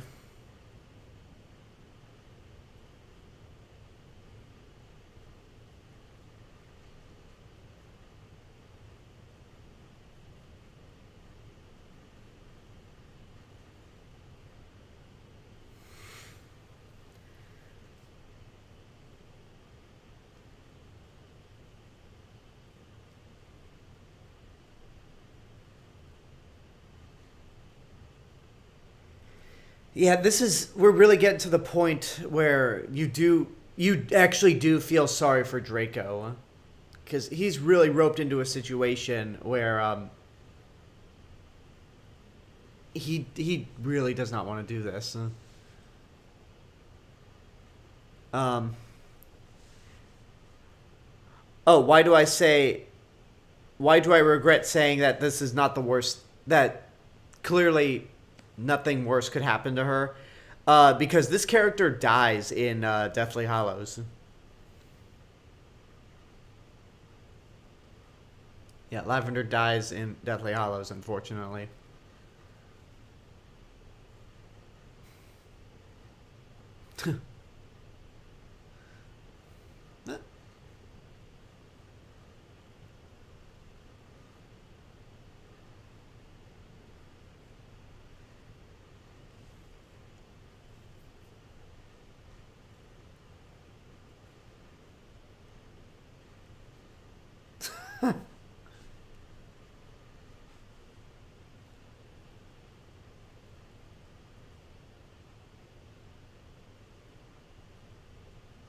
I do feel I do feel bad for her, but I don't feel even more bad for her in the next story.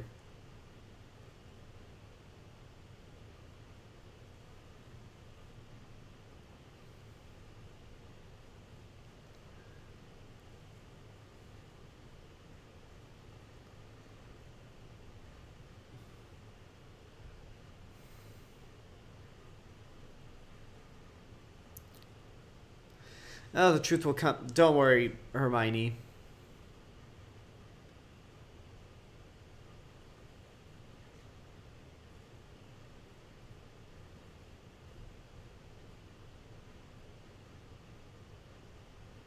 Oh, good to know she's okay.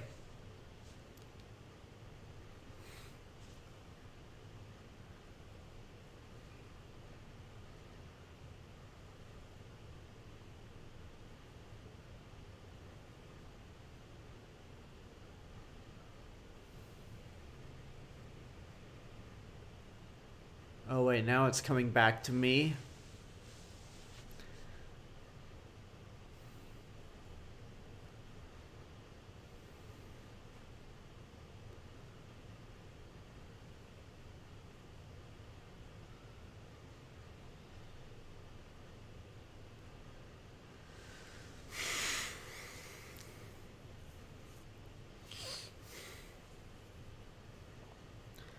Malfoy, get back here!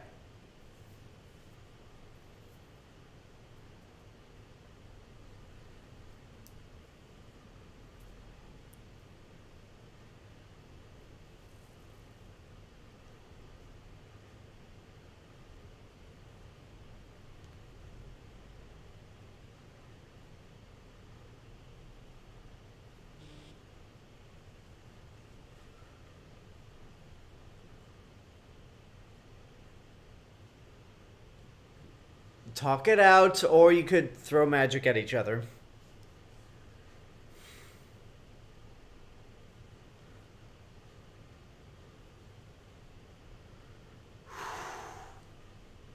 I know what you're thinking, Harry. Don't do it. Don't do it, Harry.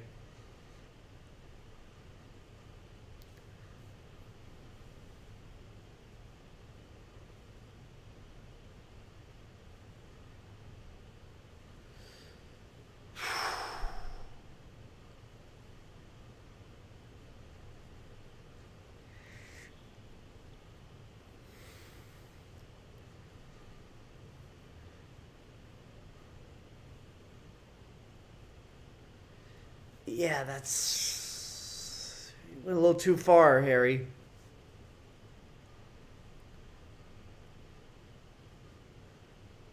Oof.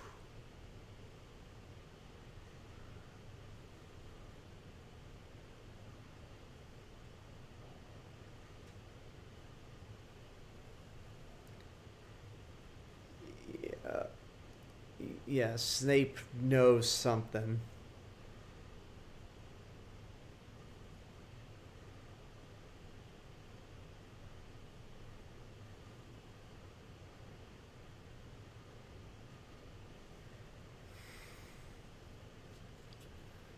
The whole fight scene is one of the two scenes you remember. Interesting.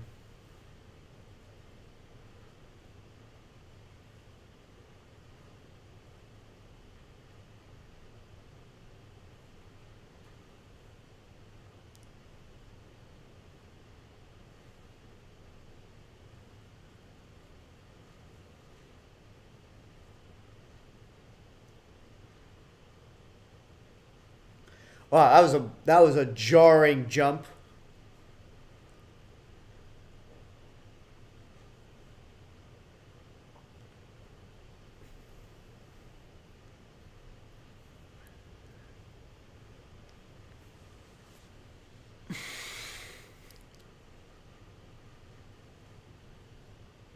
It's big. Yeah, it's bigger, but more crowded.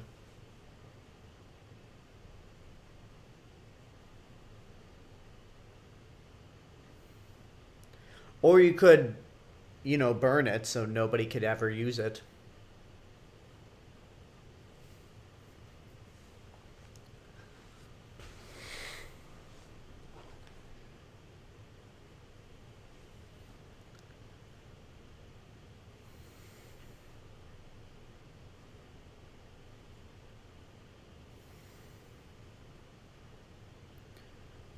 Oh, hey, the bird lived.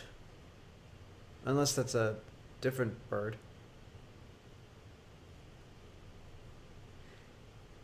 Yeah, they are making him get rid of the book because he critically injured Draco, and yeah, having access to spells like that you don't know,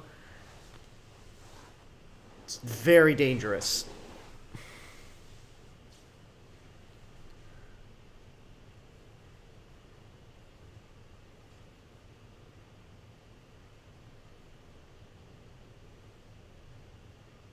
I really do love the score. I don't know any other movies that Nicholas Hooper has scored, but his two Harry Potter scores for Order of the Phoenix and this are really good.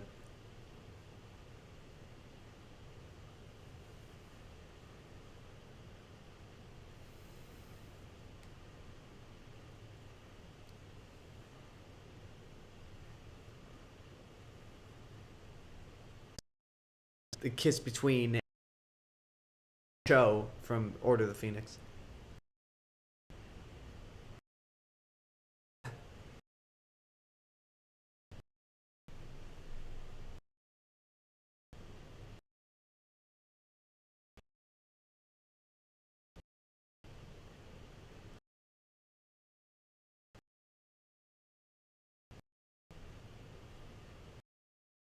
Lagging again. I'll check. And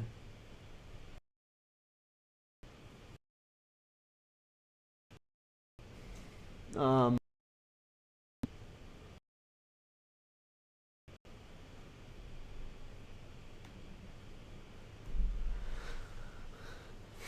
Okay, I'm checking Twitch and YouTube.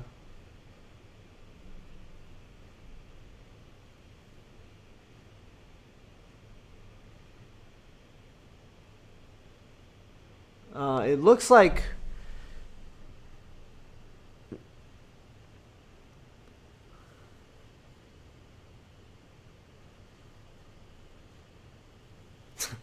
Okay, Twitch is working fine. YouTube, on the other hand, oh,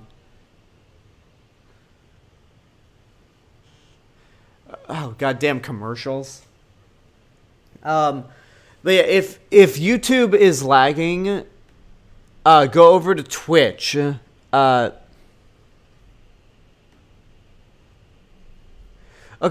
if you're watching this on YouTube, I don't know if you can hear it or not. Okay, it looks like it's getting back to normal on YouTube's end. But folks, if you're ever watching this on YouTube or Twitch, if you're like, say you're watching on YouTube and the YouTube stream's lagging, go over to Twitch and it should be better.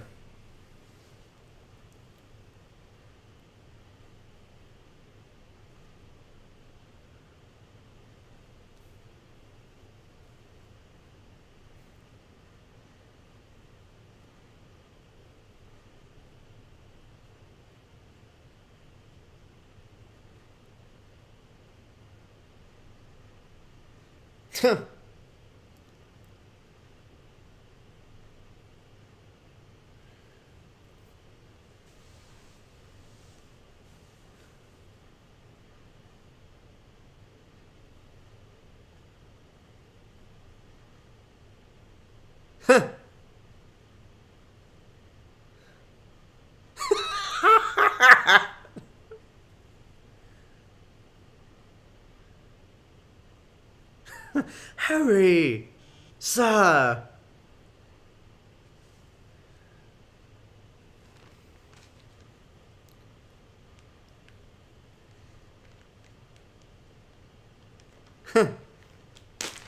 I do like the humor in this movie, especially like the humor really is those chances to slow down and breathe before the heavy shit starts.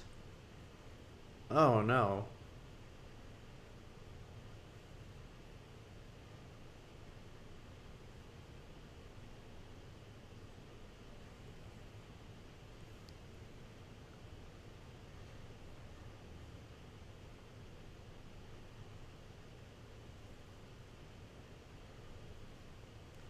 Poor Aragog.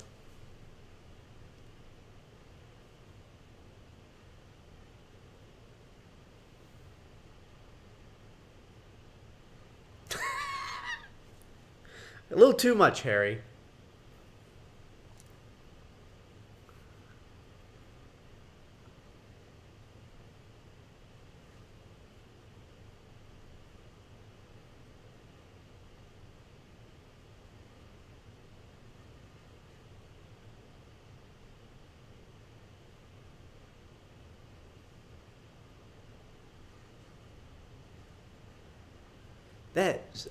Aragog is huge. But, I mean, it's sad that he's dead.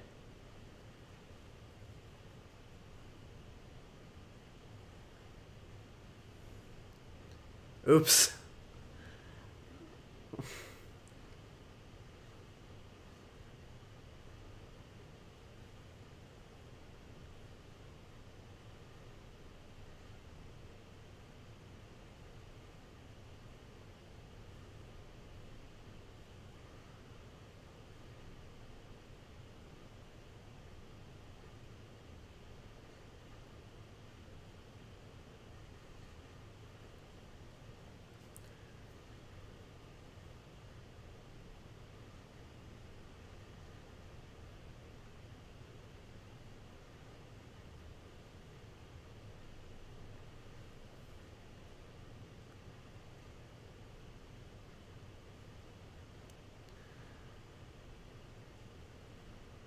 All right, back to... Oh, no, we're at Hagrid's mansion. Hagrid's mansion? Oh, boy. Hagrid would be lucky to have a mansion. Hagrid's hut.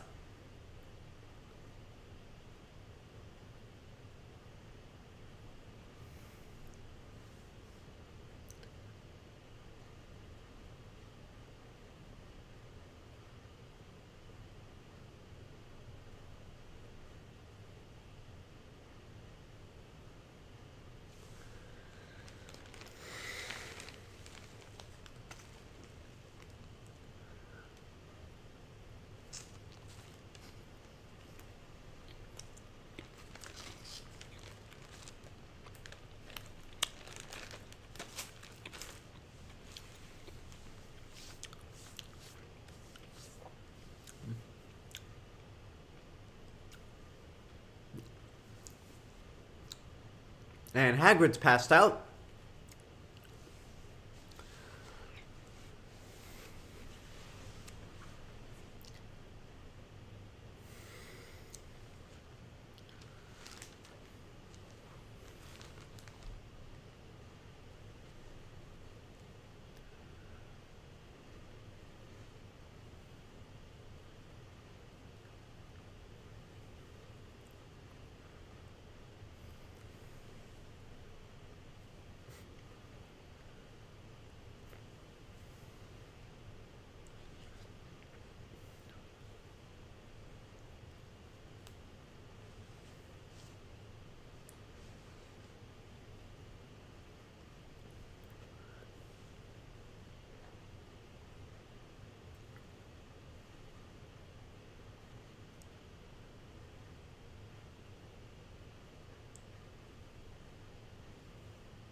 You can't or you won't. What is it?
You can't back out on that, Slughorn.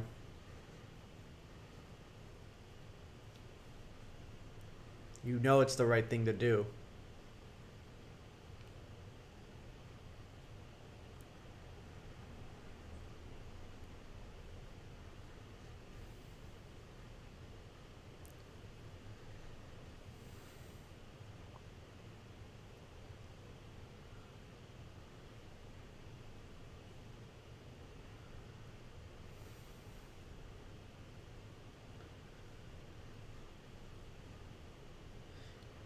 Alright, so they've got that memory now.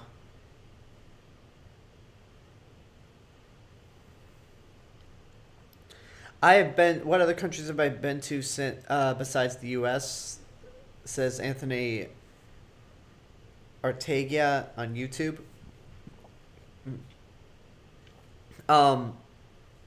Mexico, the United Kingdom, and France.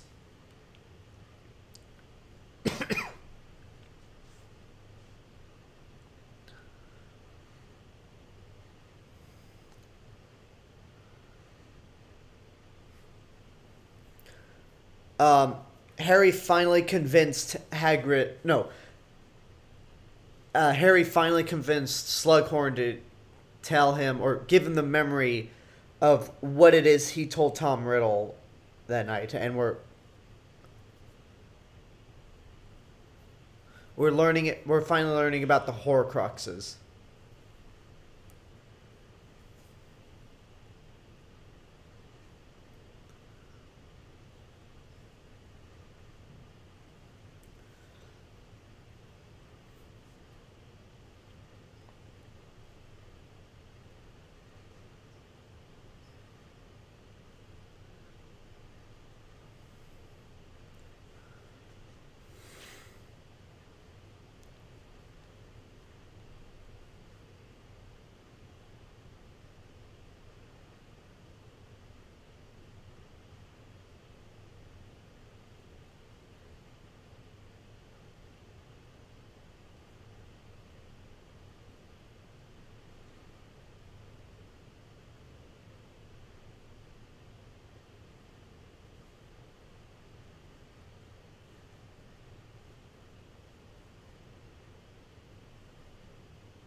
No, it's not.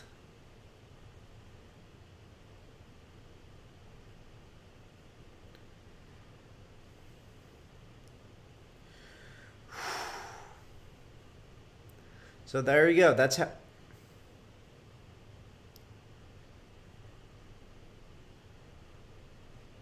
how you kill Voldemort. Just destroy all the Horcruxes.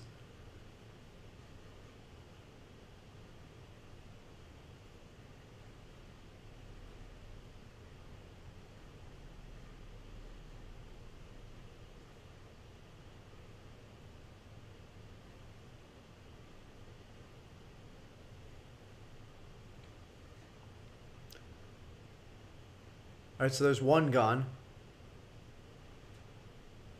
Two gone.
A lot of people have,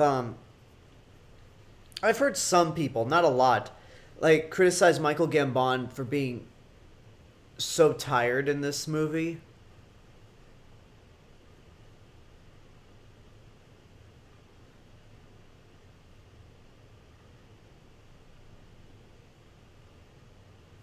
But, I feel like, considering how tired Dumbledore is with finding these Horcruxes, like, it's natural that Michael Gambon would be acting the way he does. So I think Michael Gambon does a really good job at this movie.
Ooh, yeah. Okay, so now we're all done with the we're done with the like high school drama or the cute high school bits.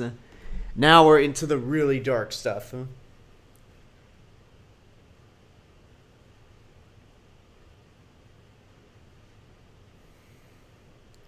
right, y'all apparate out of there.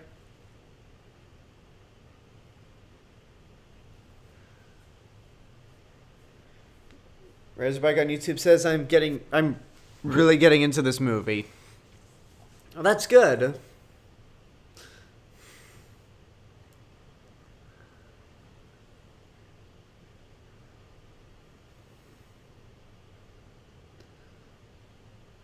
Professor, couldn't we have operated on actual land rather than this rock?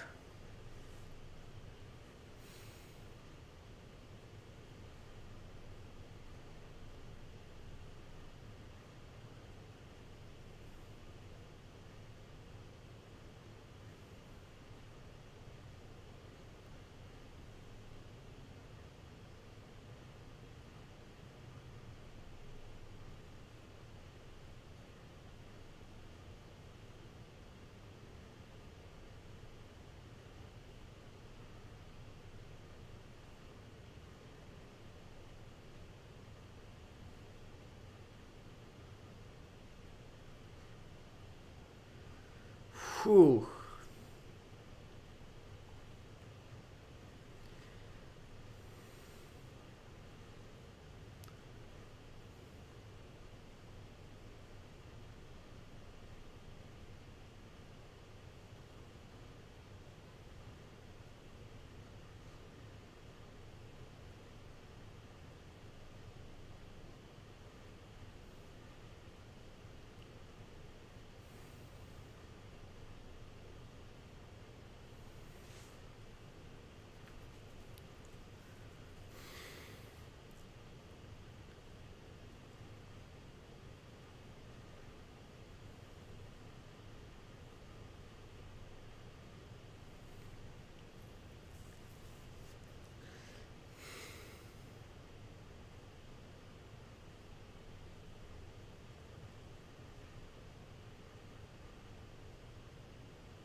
Is there a boat of any kind?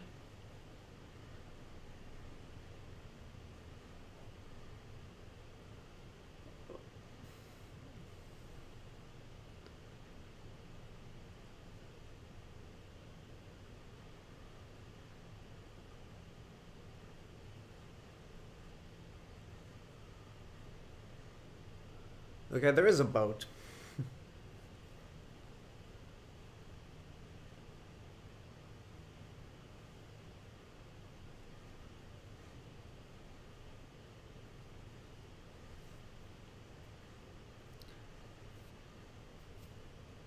I remember this scene being pretty creepy and intense. I almost said intenseful, but I don't think that's a word.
I mean, that's not wrong. He's not wrong.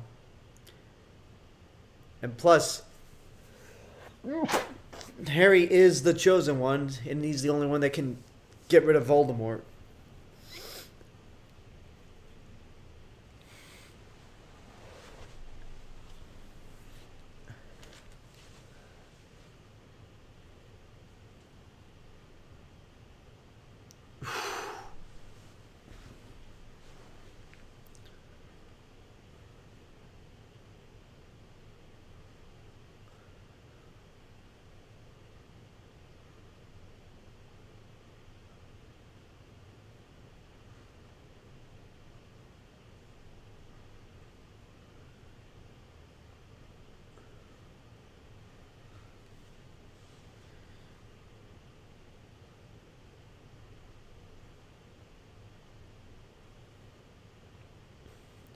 Whew.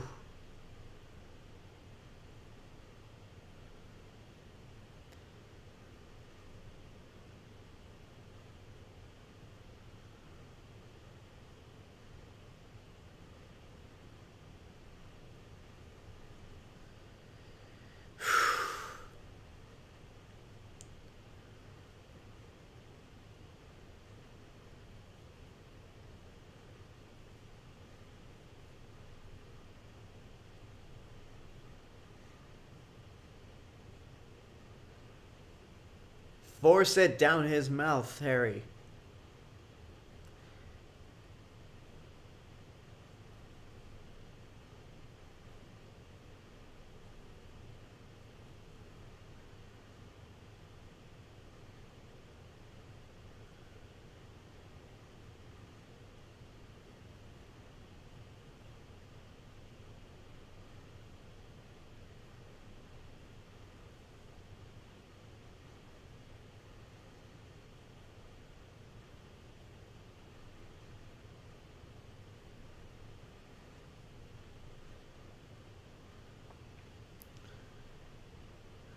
I like how Harry is actually doing what Dumbledore told him to do, even if it has awful effects.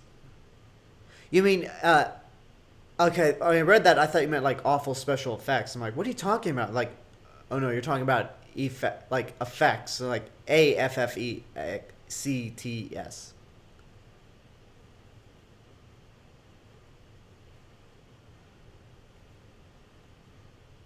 What's happening?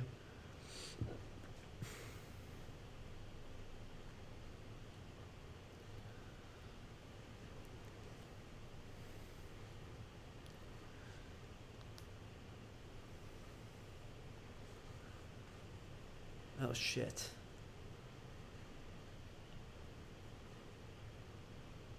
Lumos, Harry. Lumos. There you go.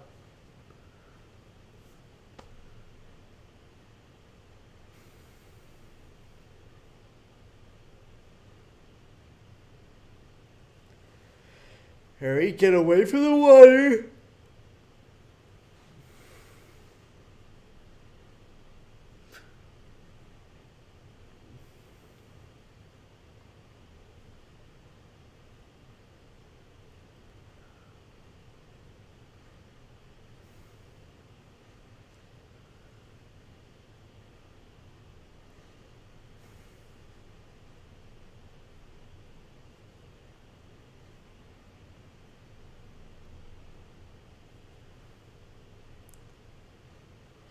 Yeah, this is really turning into a horror movie. Get Harry, give Dumbledore the Elder Wand.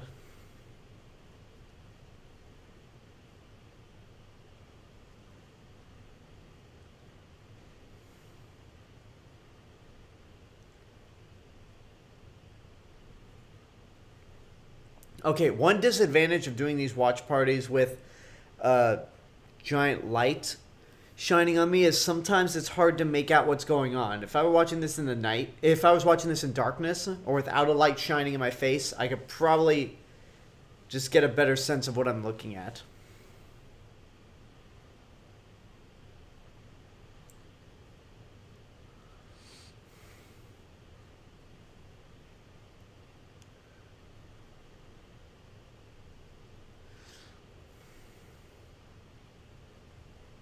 The imagery in this entire series is absolutely stunning.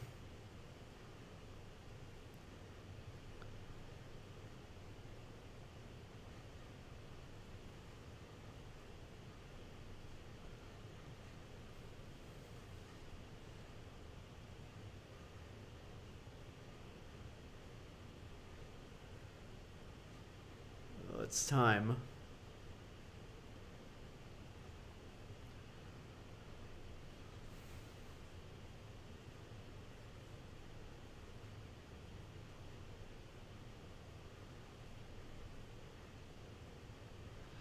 Dark times are afoot at Hogwarts.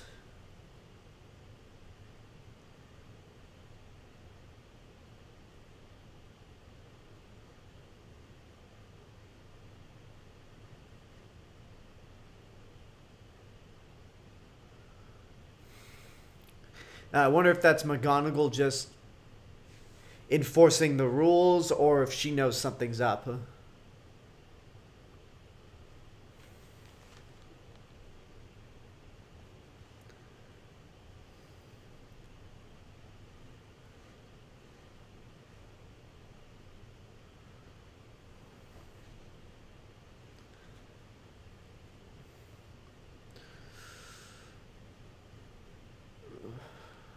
Death Eaters are now here.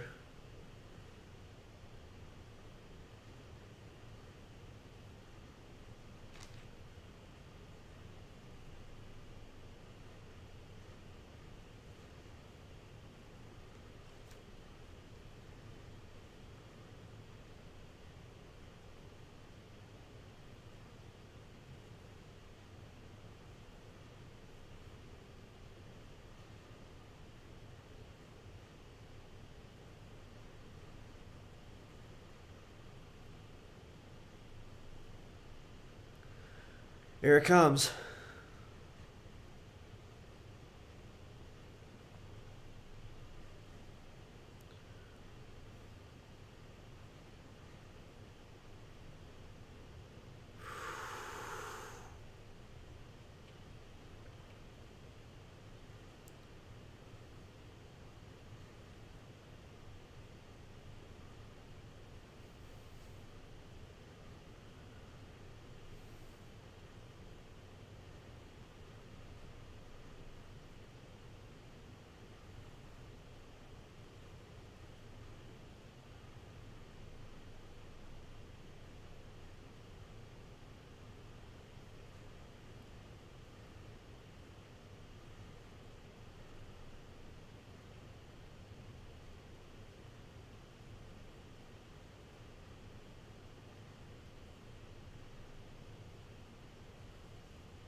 Yes, Dumbledore knew all this would play out, huh?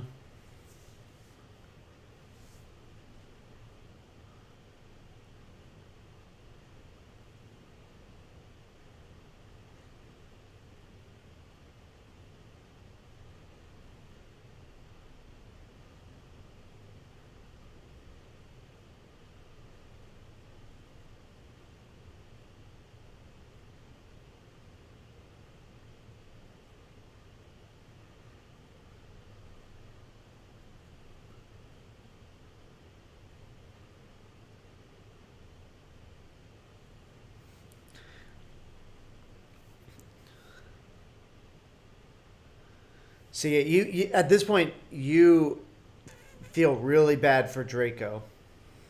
Yes, even with Snape,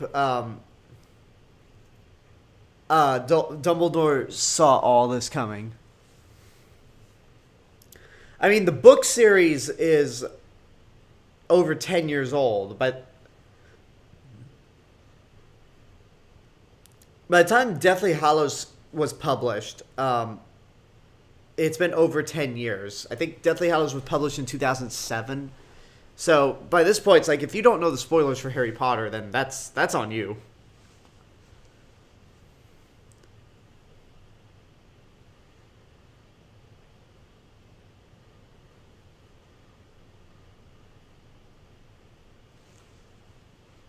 Bellatrix.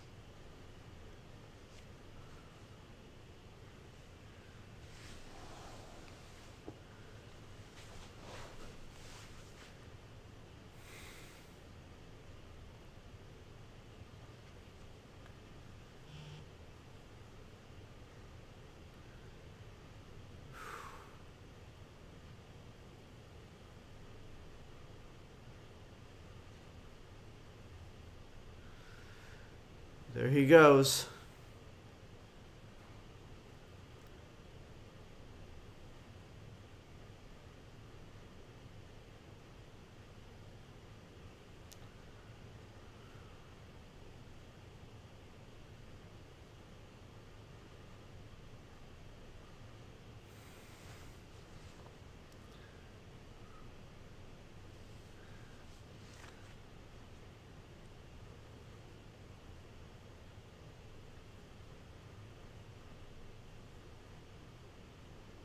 So yeah, a big thing that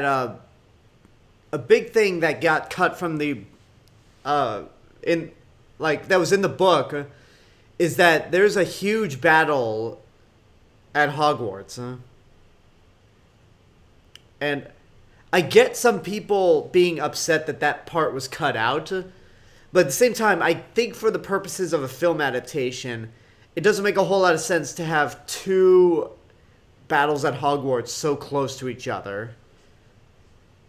So if that's why they cut it out, I think it's if that's why they cut it out in this movie, I think it's perfectly understandable.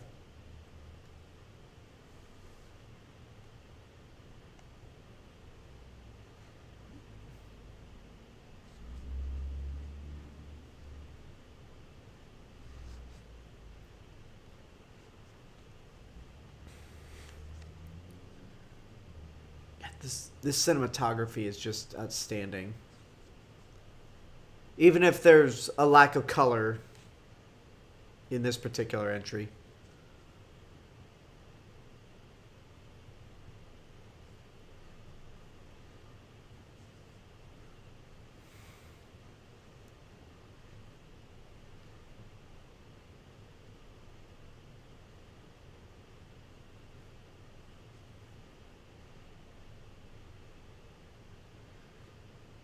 Not really a mystery we care to know, but I don't know.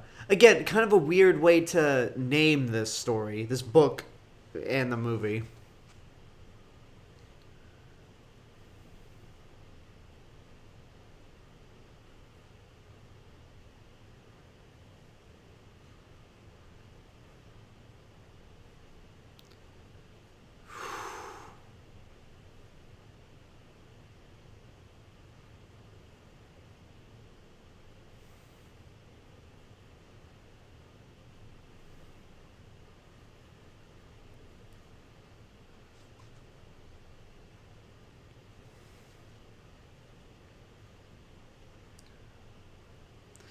You'll find out when we get to Deathly Hollows, Razorbike.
Yeah, I'm not saying much right now. I know it doesn't make for an interesting stream, but this scene is it's just such a sad moment because really it's like it is the turning point for things to get really dark.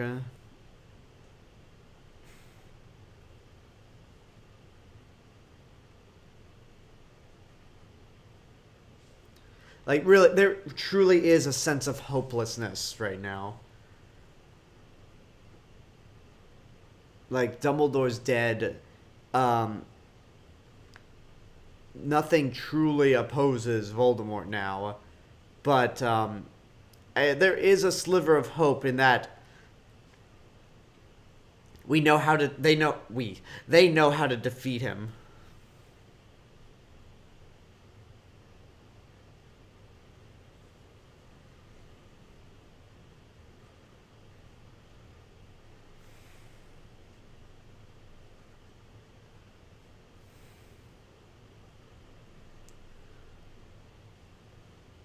That's a comfy chair.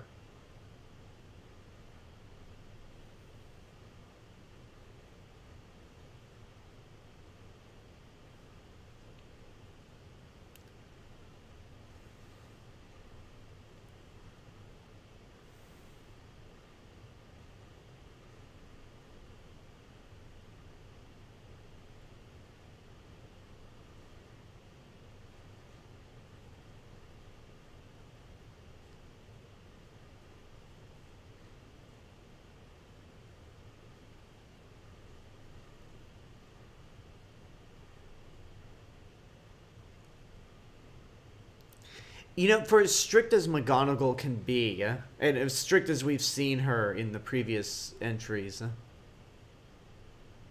um, it is really nice to see that at the end of the day, she really does.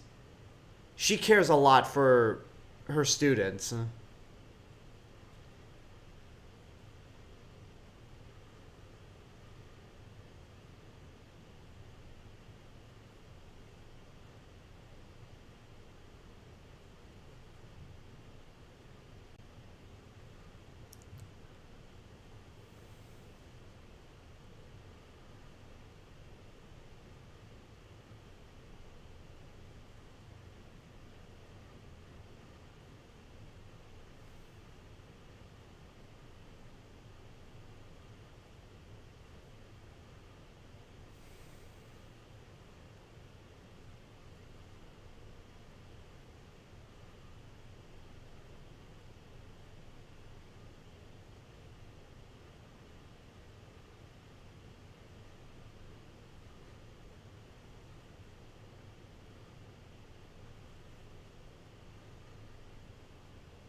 I forget what that stands for.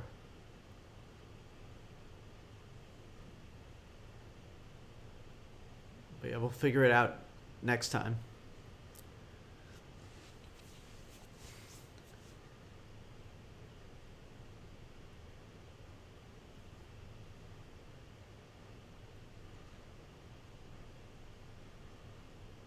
or amplify it to.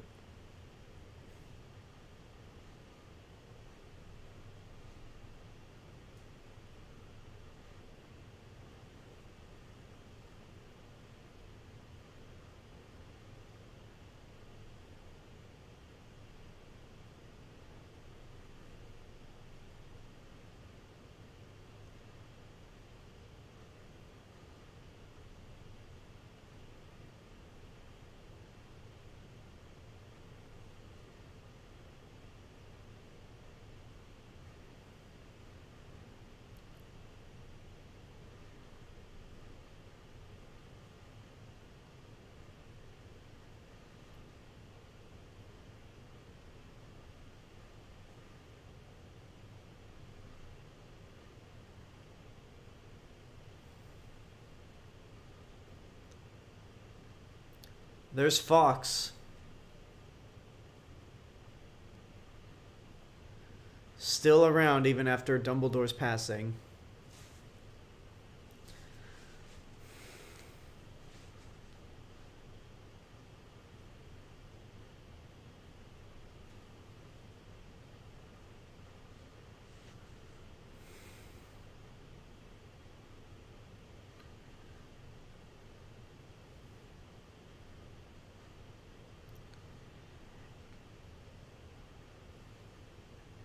And there we go.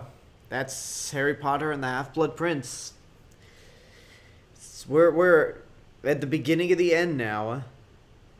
Thank you guys for joining me for this stream. On Tuesday will be Harry Potter and the Deathly Hallows Part 1. And then on Thursday, on July 15th, the 10th year anniversary of Deathly Hallows Part 2, we will be doing a live watch party for that movie. So I hope you guys join me. Same time, 6 p.m. and same channels.